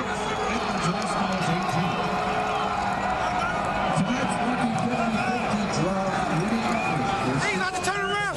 Let's keep rolling. Formation finally pays off with Bowman and Stamps working together into the boundary. And Darius Bowman's going to run this route. Now, Brandon Smith's going to play on the outside shoulder because he's got safety help in the middle, but that help comes a little bit late. It was Keon Raymond. Bowman takes the hit, absorbs it, and gets in, and that saves some time on the clock, too, for Edmonton to score right then, not have to run another play to get it across the goal line.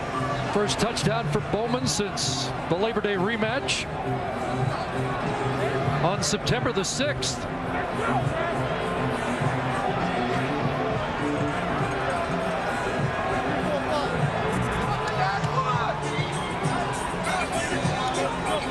Hey, good job, fellas.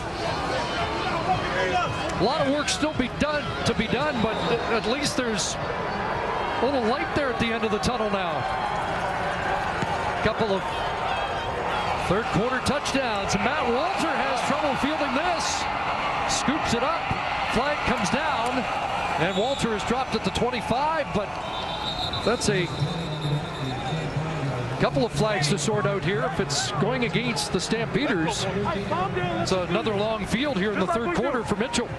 All right, the Stampeders could do no wrong in the first half. Had all the momentum, and it has shifted in this third quarter. John Hufnagel wants to get the ruling and get exactly what the penalty flag is, but you could see how momentum trickles to all the teams Well, the offense gets a couple of scores. They get back in this football game, and the special teams look better. The defense starts to play. Mentioned they closed the gap in the Labor Day game from 21 down to a 7-point difference last year. Here at McMahon, it was 37-7. On the return, holding, 41, Calgary. Major foul, face mask, Edmonton. Go up 5 yards, first down. So Calgary gets 5 on the offsetting penalties.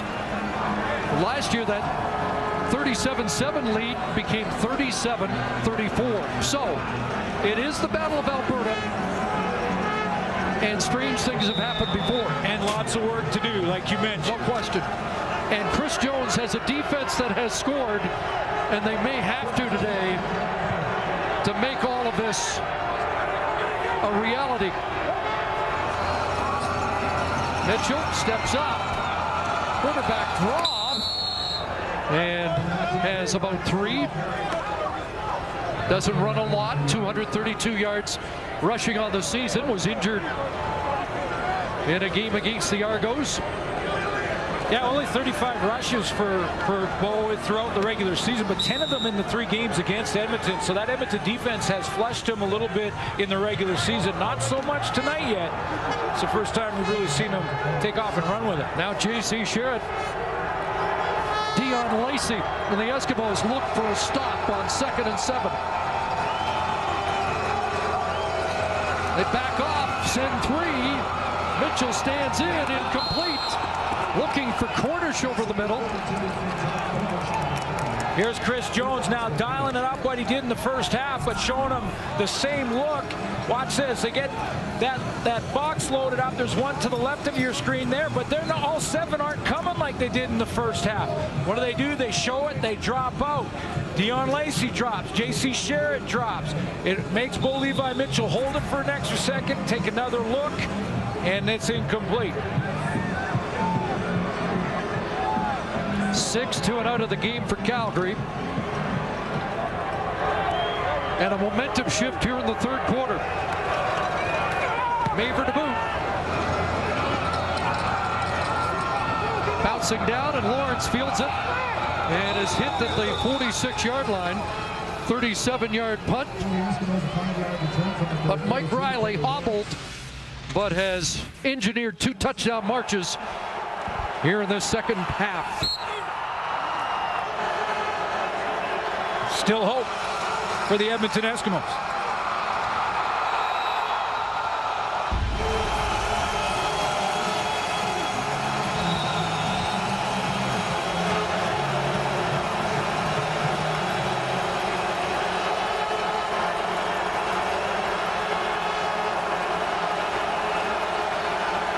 They start at their own 46. And quick hitter to Bowman, and he's up at midfield. So 9 sets up 2nd and a lot of options. So they hit a couple of deep balls, get a couple of scores, and what happens? Your receivers get more room. Calgary secondary now saying, well, hey, this is slipping here. Back up a bit and get Darius Bowman a lot more room. Plunge ahead. That should be a first down. He'll get driven back, and that will get a reaction. Frank Beltre with the hit on the quarterback. This is a play before. I want to show you again. Look at Darius Bowman down here, and now he's going to get a little bit more room. Remember how Buddy Jackson was up and in his face in that first half and winning a lot of the battle. Now he's got a lot of space in here, gets good success on first down. It's loosened up this Calgary secondary.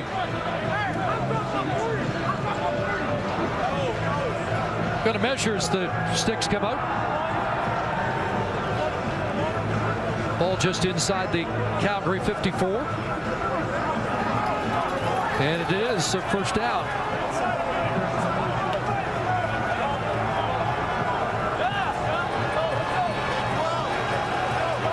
The first uneasy moments of the evening for the veteran defensive coordinator of the Stamps.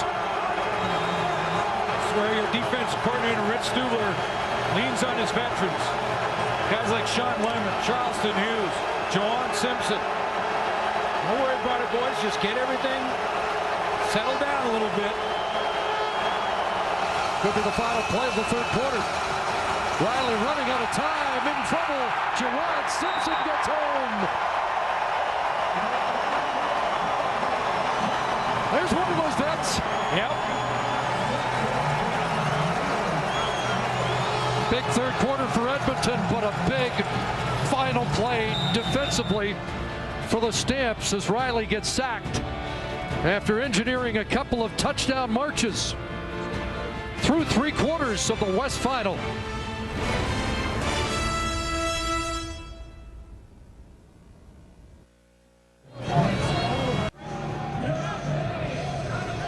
Calgary led by 25 at the half. It gets a little closer. Well, we said Mike Riley was going to have to stand back in that pocket and sling it. He did that in that third quarter. He had 143 yards passing, almost double of what he had in the first half. But, you know, I know Calgary fans will say, hey, you know, when you're 29-4 at the half, your secondary, everyone backs up on defense a little bit and makes the team come all the way back series by series. Now they've got to tighten up and start playing defense again. Well, and on cue, Juwan Simpson makes a big defensive play to set up a 2nd and long to start the fourth quarter, just when it looked like everything was starting to roll for Mike Riley.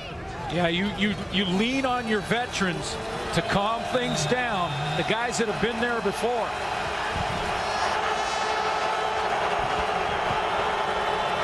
So 2nd and 18, more pressure. Riley moving around, downfield, Stamps unable to make the catch. Broken up by the safety, the former BC Lion who came over with Rich Stubler, Josh Bell. Yeah, Josh Bell keeps working back. Riley's slow to get up here. But Josh Bell is in the middle of your screen. And because Riley extends his play, he bounces outside, extends the play. Now Fred Stamp's got to keep coming back to the football. Come back strong. That little pause caused him a completion there because Bell was able to reach around him and knock it out.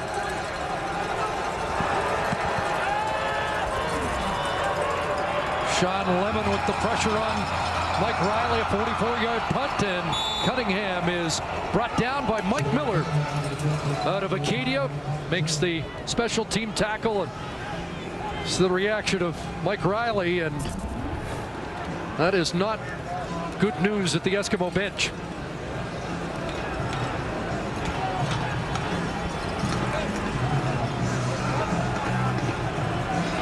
You know, as much as the hit from Sean Lemon had to hurt and likely affected that foot, it looked like when he really pushed off as aggressively as he did just to get outside initially, he might have hurt it then again.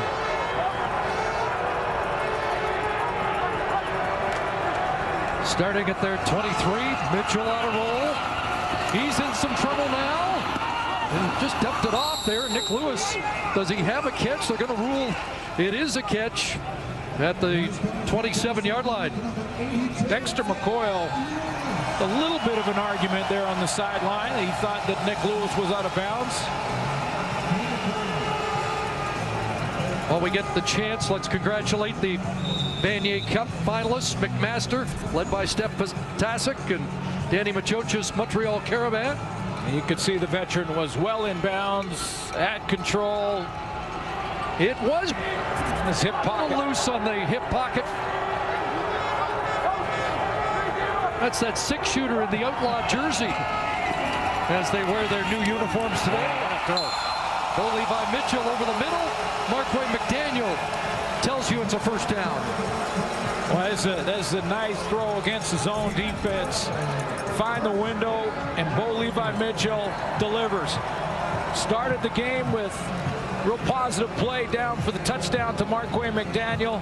This is timing on the zone. Get out and around the linebacker, Dexter McCoyle, find the hole, and the ball's put right where he can catch it and protect himself. Mitchell looking for a momentum-busting Calgary Stampeder drive. Takes the corner, pressure on. Jefferson spun him around, but didn't bring it down. Now he's dropped. Rennie Curran finishes him off after the initial pressure off the edge from Willie Jefferson. Yeah, Jefferson, it looks to me like he's going to take advantage of the fact he's got his teammate Dexter McCoyle outside and maybe distracted Spencer Wilson just for a second. That causes the problems for Mitchell. So 2nd and 12. Does Chris Jones send the house? They drop off. Dumped off. Cornish.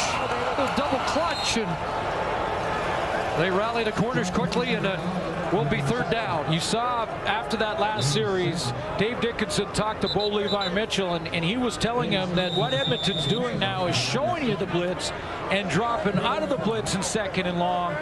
And now in order to do that, we're going to have to dump it underneath that zone and have the playmakers make it. Now, John Cornish juggled that. If he catches it clean and turns, he can make people miss, as we saw in the first half, and we've seen all season and all career for Cornish. But that's what Mitchell's going to have to do. That's the evolution of this in the 2nd half. Almondo Sewell was shaken up on the last play, and the big defensive tackle slow to get off. Rob Meaver to boot. And the Eskimos going to get it back with just under 12 minutes to go. Great year for Maver.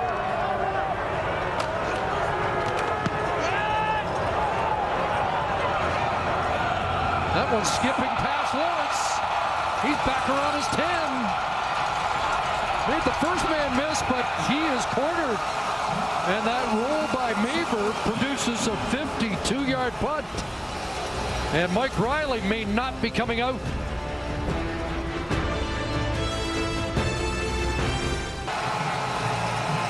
Mike Riley done for the day, and onto the cart. Well, he left it out there. He got to the 4th. And a reason why the players in the league voted Mike Riley the toughest guy in the league. See the disappointment. Matt Nichols show from here on in. Started last week. Can he finish it today? Pressure on as Nichols scrambles. Looks downfield. Jackson's got it. And up over the 40, it's a 1st down. I really think it was on that play where he was tackled from Sean Lemon that was the final straw for the right foot for Mike Riley.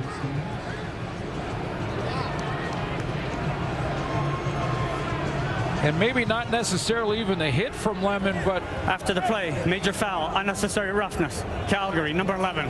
15 yards into the play. 1st down, Edmonton. 15-yard penalty against the safety, Josh Bell. That will extend this play a little bit. Riley goes to the sideline. Let's take a look at that play again. Lemon tackles him, but I don't think he got the foot on the tackle. Watch how aggressively he pushes off the right foot right there. When he pushes off like that, I think that right foot causing the problem. That was the last straw for it. He's off. Matt Nichols gets things started with a good throw to Paris Jackson. Nichols had a 333-yard passing game against the Stamps. He's got Paris Jackson again. 6th catch for Paris Jackson on the day. Started the season with the Red Blacks. A veteran presence in a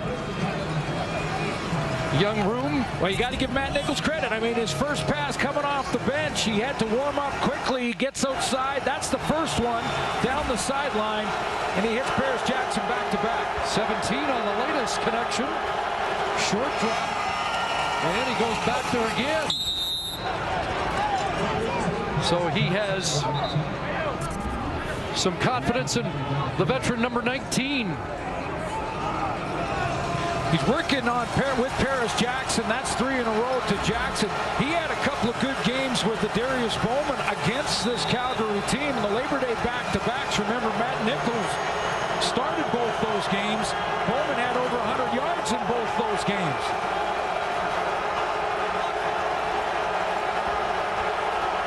Got 5, 2nd and 5. Another short drop, quick hitter. Bowman bounces off first contact. But Jerome Mayo strips the football. John Waite unable to come up with it. It looks like Keon Raymond has it for Calgary.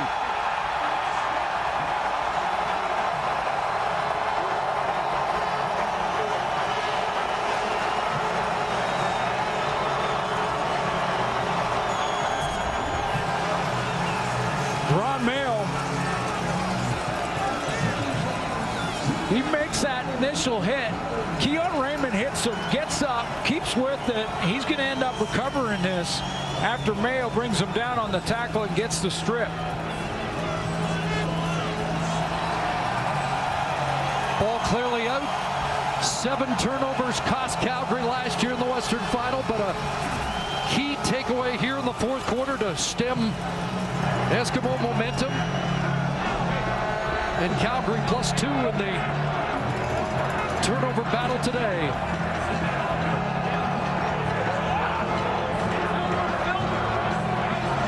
Now back in the hands of Bo Levi Mitchell to lock this one up. Against in this third and fourth quarters, a new zone look from Edmonton, meaning Mitchell's got to use a little more John Cornish. Running game on first down.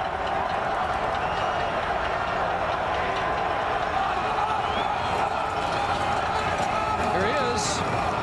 Game tackled at the line. Willie Jefferson first among the Eskimo tacklers. Chris Jones, every second and long in this second half has been show blitz, 3-man pressure, drop everybody else out, and then just go up and make a good tackle before the Calgary ball carrier can pick up first down yardage. A lot of second and long in this second half for Calgary. 2nd and 10. Charbonneau Campo in motion. Pocket collapses, and underneath, big hit by McCoyle on Cornish. Worked perfectly again defensively. As they drop out of there, there's McCoyle. Rennie Curran, he's going to drop. 3-man pressure means that Bo Levi Mitchell has to dump it, and he just has to hope that John Cornish now make a couple guys miss, but Dexter McCoyle closes so quickly he doesn't have a chance to do that. Didn't have time for the Gale move that time. Kendall Lawrence got one in the semifinal. He's got to catch the ball in the air, though. It's caused him problems on the last one. 7 2-and-outs for Calgary. Maver with a great boot that has Lawrence back at his 32. Number 32 contained there. Rookie Adam Tebow with the tackle. 8:05 to go. It's Matt Nichols' game as they help Mike Riley to the Eskimo dressing room. Midway into the fourth quarter, let's check in with Sarah Orleski. Well, Chris, when the Eskimos got that last touchdown to cut the lead in half, there was a lot of excitement here on the side of the bench. Paris Jackson saying, "I smell blood in the water." It is a lot more subdued right now, though, obviously, with the way things have gone and with the latest update on Mike Riley. Let's head over to the Stampeders sign with Farhead and Lalji. Sarah, these two teams for Calgary on offense and defense are taking their cue from their coordinators. Rich Stubler, every time Calgary makes a play, or Edmonton makes a play, he's all over getting excited, getting his defense motivated. Dave Dickinson, meanwhile, is the picture of calm, and his quarterback is following that as well. Juwan Simpson had it slip through his fingers after John White didn't make the catch.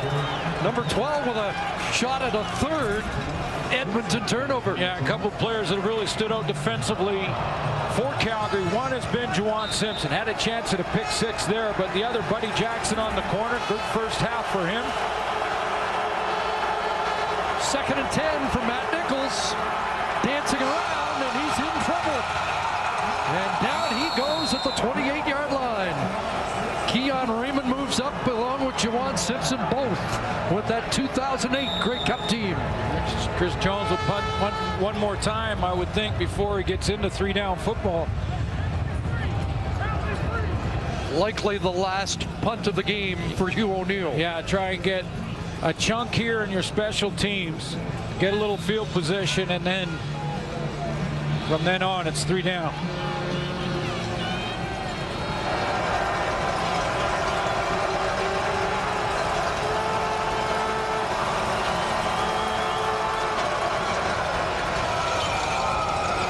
Cunningham fielding it at the 38-yard line, a 43-yard punt. brought down at the 46. Calgary football, they have an 18-point lead. Just over 7 minutes left in the Western Final. Hi, my name is Rowan. Lost my leg in a lawnmower accident. Now I tell kids to play safe. Yeah! My favorite thing is football and horses. Horsepower!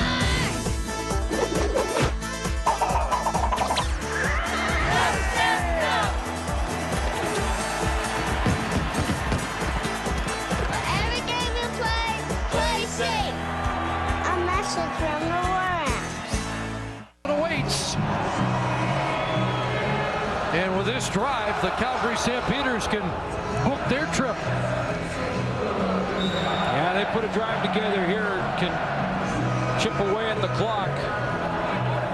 3 to 5 minutes. That'll do it.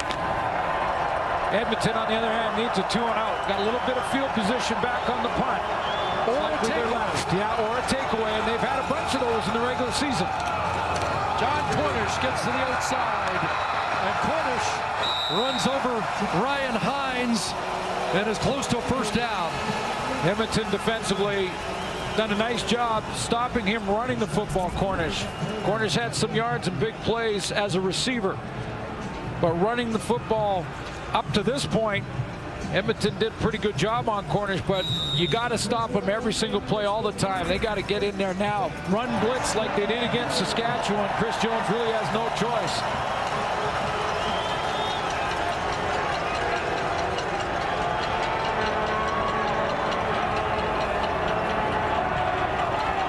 From the Eskimo 53, you know who's getting the ball. And the pile gets pushed for an extra yard. And close to 4 for John Cornish to the 49.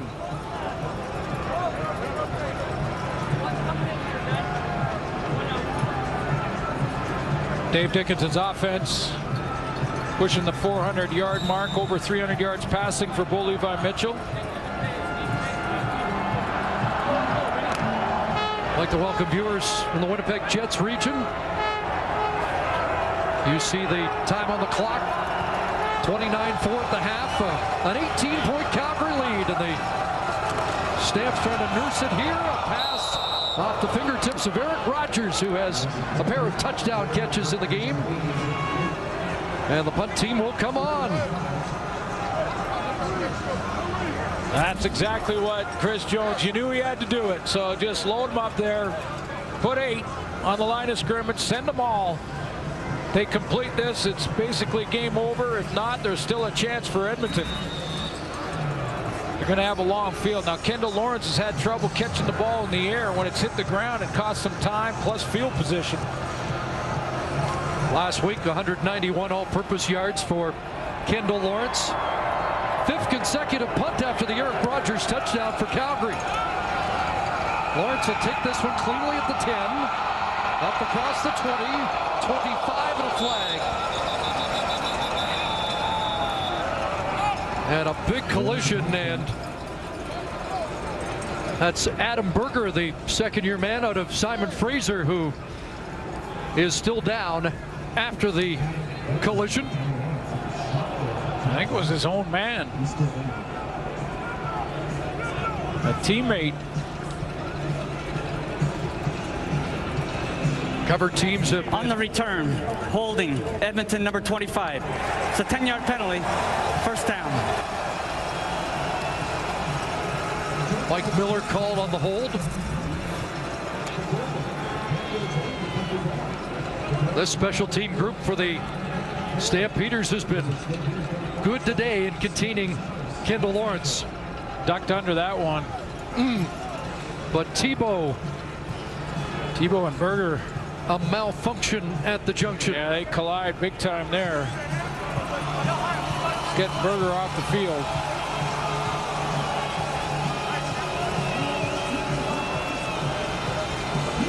And it's a long field for Matt Nichols.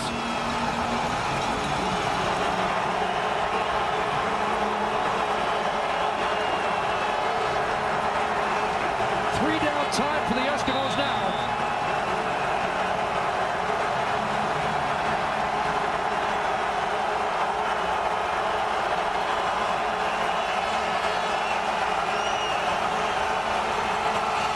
Nichols airing it out, looking for Stamps. Hold it in, but he was out of bounds. But it was a little flashback to the old Fred Stamps, though, wasn't it? Yeah, I talked to him yesterday, and I asked him about what's happened this year, and he said, look, I'm a team guy first, and as long as we're in this position and we're still have a chance to get to the Grey Cup, I mean, spectacular, out of bounds, but unbelievable. 2nd and 10, low shotgun snap. Nichols recovers, dumps it off. Calvin McCarty, the 8-year vet, like Stamps, the senior men on the team. Back-to-back targets there for 6, and it'll be 3rd and 4. He started to send the punt team out, and now they have to back off. No, he's got to go now, and you wonder with the way things have happened, could this be it for Fred Stamps as an Edmonton Eskimo? Does Matt Nichols go to his veteran here?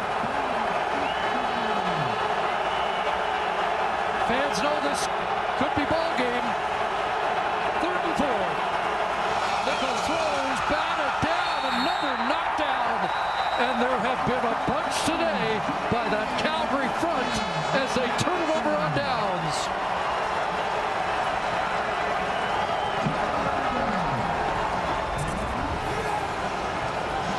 Sean Lemon led the team in sacks. Sean Lemon tied a league mark in forced fumbles. I think that may be his 3rd knockdown of the game tonight. Former Eskimo Sean Lemon let go, and Chris Jones knows that was the last gasp.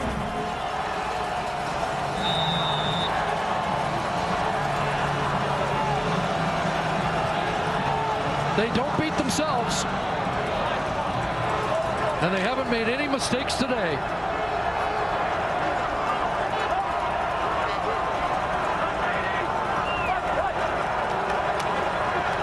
Cornish left side.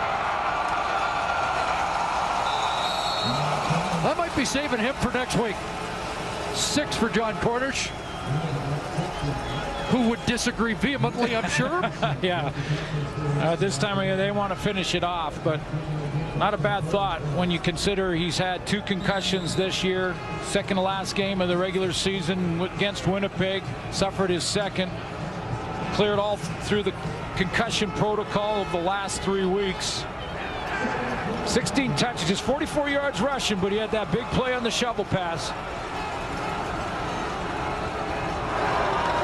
Once again, look at John Cornish break through for extra yardage inside the 5 and another first down. Well, the celebration will be ramping up now. We've hit the 3-minute warning. And the Calgary Stampeders are in charge and headed to the Grey Cup. 2:41 on the clock. Comfortable on that Calgary sidelines. They've got a 1st and goal at the 2. And an opportunity to put the finishing touches on a dominant performance in this Western Final. Pitch to Cornish. Touchdown. 2nd of the game. 1 on the ground. After the big 78-yarder earlier. And the Calgary O-line does the patented Edmonton barrel roll in the end zone to celebrate.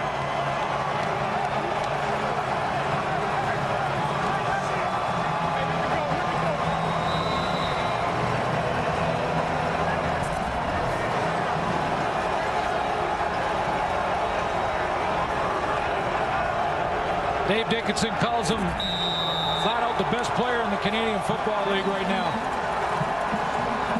Well, they stopped him on the ground for most of the game, and they still couldn't stop him.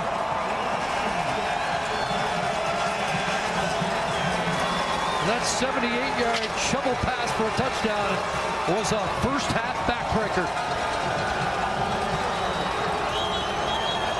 Chris Jones still cannot solve the Calgary puzzle.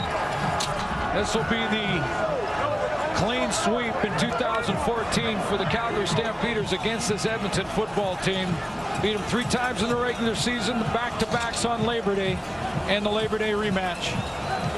And now in the West Final. 12th consecutive win for Calgary. I agree with Schultze, though, from way back at around noon today when he said this rivalry's just starting again. Well, you have to have 2 teams to get a real rivalry going and to rekindle it. You have to have 2 competitive teams. Edmonton hasn't been that for the last few years. They were this year. The rivalry is back because they're both competitive football teams. Credit Chris Jones, the leadership of Jones and Mike Riley. This is a 15-win Calgary football team that's on the way to the Cup. Barrett on the return, and he gets hit hard across the 30-yard line. 2:12 to go on a turnaround season for the Eskimos. From 4-14, he took it over and has changed the landscape dramatically in Edmonton. Oh, has he ever? 12-6 on the season. They fixed their home record too. Won 7 games at home of the 9. Basically taught them how to practice fast, so they played fast. The rivalry's back because Edmonton's back. Chris Jones done a nice job, along with Mike Riley. Flag down as Kuhorn has the catch up at the 40-yard line. Right, Mike Riley, who's now in the locker room, extension of Chris Jones, one of the toughest quarterbacks or flat-out players in the league. But then the question comes up to too many men, Calgary. 10-yard penalty, first down Edmonton. How about this, man? And the future for Fred Stamps, as I mentioned earlier, he said to me yesterday he wants to continue play, thinks he's got at least 2 more years in him, maybe 3. Will it be as an Edmonton Eskimo?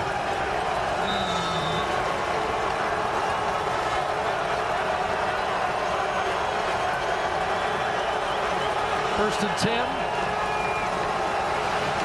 Nichols dancing, now dumps it off, and Calvin McCarty can't make the catch.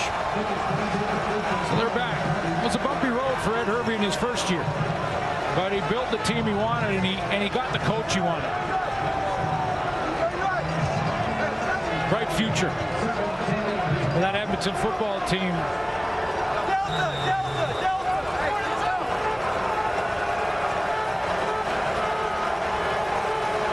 Second and 10. Has time to take a shot. Wants Stamps. Incomplete. Well covered again, and Buddy Jackson deserves some credit because he was outstanding in the first half. They found another way. Hey, Edmonton's a great team, but they say, oh, it's not our destiny. This is our destiny. That's how we roll, boys. That's how we roll.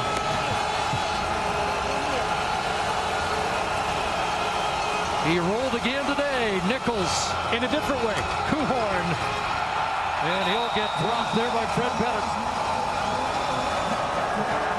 I'll tell you what, this Calgary team clinched first place on October 18th.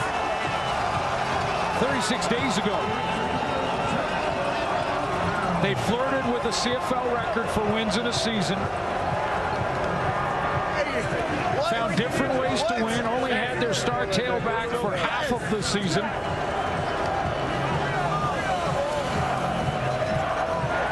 He did what he could. He got to the 4th. And he told Sarah, I might not make it to next week, but I'll leave it on the field. And he did all he could today. 4th turnover of the day. The turnover on downs, the second here in the late stages of the game. Mitchell going all the way, and Matt Walter straight ahead. And Calgary avoids the 15-3 curse that has been an issue for them in the past. You're right. It's the postseason demons they're fighting in the finals. 15-win seasons that haven't turned out. 94 and 93 the way they wanted to. Well, they got another chance, 1 game away from exercising some of those demons. Eskimos spoiled it in 93. BC did it in '94. Hard to believe that team with Flutie and Pitts and so many weapons won just once in 1992.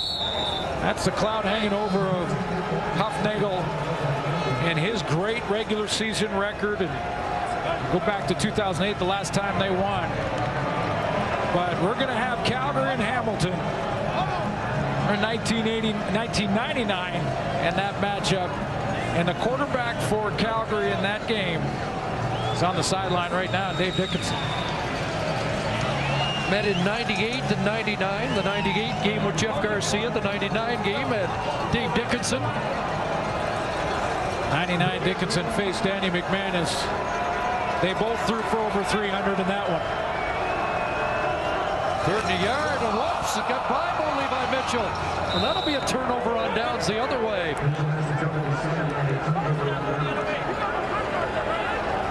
Well, let's dial back to 1999. Hamilton got out to a great start, 21-0 first half for Danny McManus. Darren Flutie ended up winning the game 32-21. Both quarterbacks over 300 yards passing. Flutie had over 100 yards receiving in that one. Orlando Steinhardt, our defensive coordinator for the Ticats, had a pick in that game. Nichols to the wide side. Stamps gets away, and he will step up with an Edmonton first down. That's been most impressive to me for Dave Dickinson, John Hufnagel, and his staff is how they found different ways. Sometimes Bo Levi Mitchell didn't put up big numbers, but he didn't make the mistake. Didn't throw an interception, cause problems, and they win that way. Nichols taking a shot, and Buddy Jackson, this is not a recording, with another pass breakup for the Stampeders. Well, maybe their best player on defense. Great first half when they tried to get Darius Bowman matched up on him, and Buddy Jackson was there and rose to the challenge. I also think Juwan Simpson and his leadership in the middle kind of took John White out of the game early with great run-stopping defense from the middle linebacker spot. Sean Lemon on those knockdowns.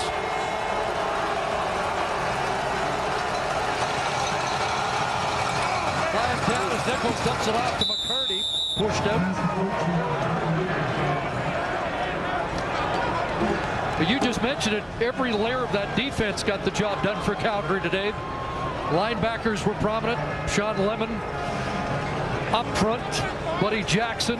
Holding Edmonton, number 68. 10-yard penalty, second down. In the secondary, Thaddeus Coleman gets called. Well, a couple of guys who have won championships as starting quarterbacks and as head coaches will face in the Grey Cup game, John Hufnagel and Kent Austin.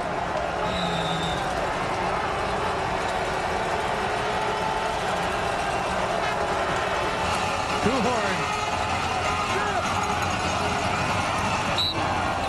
Dropped at the 45. Matchup set. Ticats going back. And the Stampeders, the 2008 winners.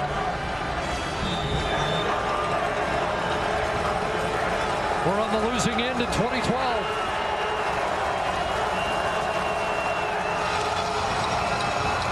Catch made by Devin Bailey, the rookie receiver.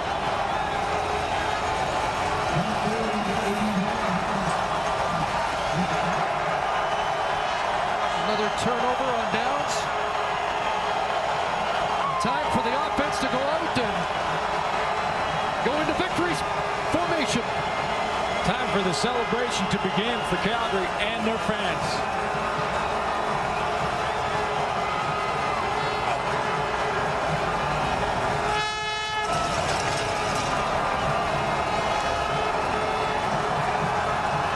Great thing about the rivalry renewed is it's always sweet to win, but when it's Calgary Edmonton, it's a little bit sweeter.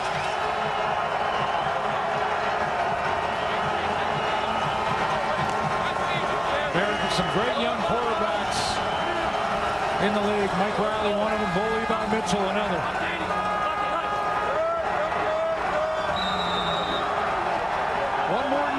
was done.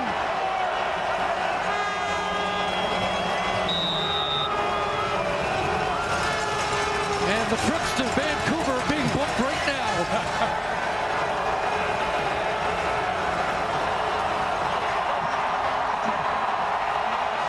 Horsepower. The Calgary Stampeders are the West Division champs.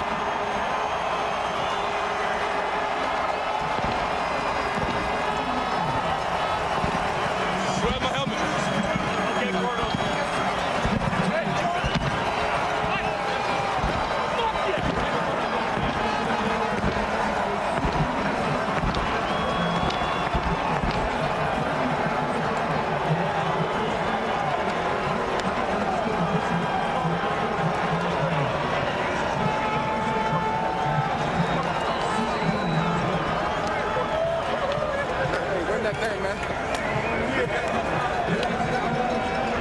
Well, the coaches don't meet at midfield, but players on either side now saluting each other after a hard-fought battle that has the Eskimo quarterback leaving the field on crutches. Bo Levi Mitchell has now started 18 games in his career. That's a great moment of mutual respect between defensive coordinator and the courage of Mike Riley in this game. But Bo Levi's now won 16 of those 18 games. And he's standing by with Farhan Lalji. Bo, just 24 years of age, your first playoff start. How did you manage all of this and play one of your best games? Game planning, great play calling by the coaches. The whole organization from top to bottom, man, we were just ready for this, and we knew what was coming. I mean, their plan was to stop Cornish, and they did maybe a little bit in the run game, but not in the pass game. Tell us about that first half, especially with the 4 touchdowns. You guys were able to get off to a pretty good start. Well, I mean, we knew what they were going to do. They were going to come out and try and stop the run and make us pass to beat them. Luckily that we came out, we had such a great group of guys that put in all the work, all the effort, and they weren't complacent. They knew coming to this week that it was going to be a passing game for us. We're going to have to come out and make a lot of completions and win this game. There's been so much talk about Calgary and playoff failure. Has that been a theme in this locker room to make sure you get it right this time? Yeah, not really. To us, I mean, we can't control the pass. What happened in the past, happened in the past. And yeah, a lot of us were on those teams, but this is a new team.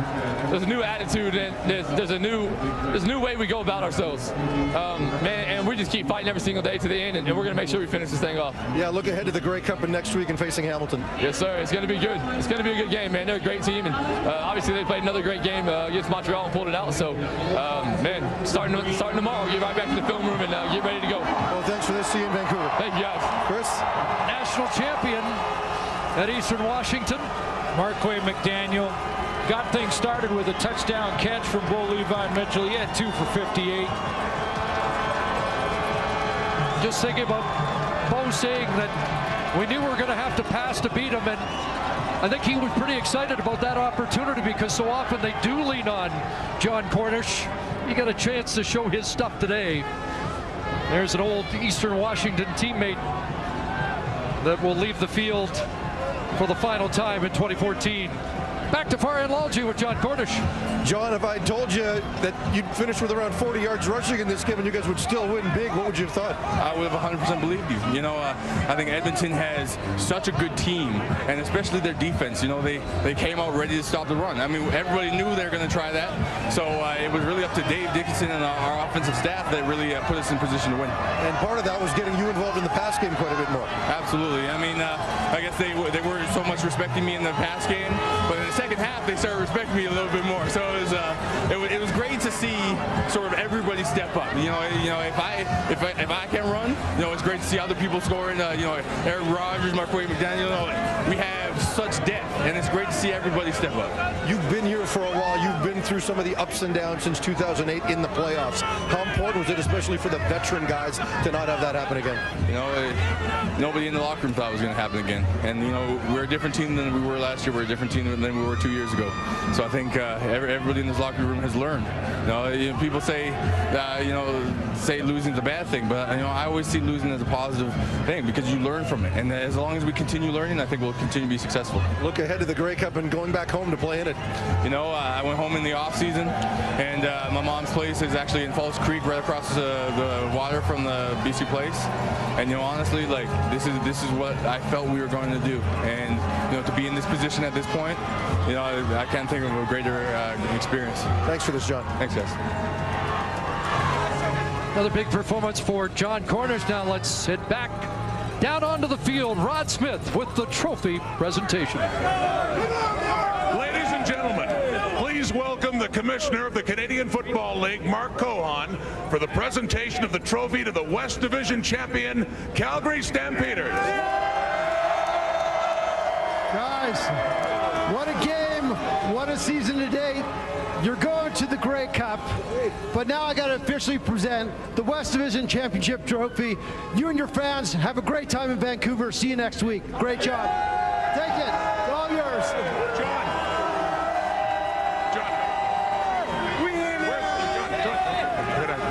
Gang, that's it.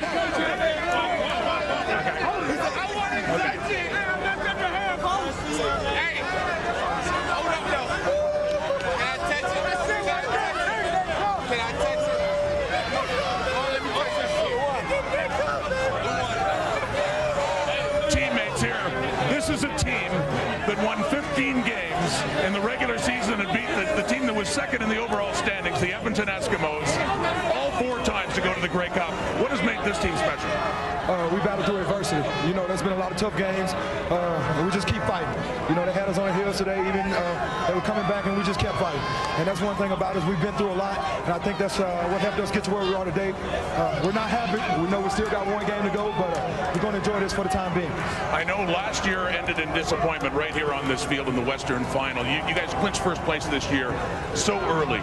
Was it a challenge staying focused to get ready for this game? It was, but we came in day 1 of this year being focused. You know, after going through what we went through last year and the heartbreak that we felt throughout the offseason, guys, we're going to be focused from day 1. So it's a little bit easier this year. Hats off to the coaches, everybody, staff, everybody. It trickled down. Everybody was focused and knew what we had to do today. Well, congratulations. Off to Vancouver for Grey Cup 102. Thank you so much. Juwan Simpson, one of the gang of 7 in the lineup today that won in 2008. Suffered defeat in 2012, and going back again, Nick Lewis showing you the Stamps aren't superstitious about a division trophy. They had the best record in the Canadian Football League, but for the Stampeders this year, it was about playoff redemption, about Grey Cup redemption. They have 1 more shot at it, 1 game away from exercising those demons. Keon Raymond, another one of those veterans, with his family celebrating a spectacular performance by the Stampeders today. Opened up a 29-4 halftime lead and cruised to a berth in the Grey Cup. They'll meet the Hamilton Tiger Cats next week at BC Place. So long from McMahon. SportsCenter is now.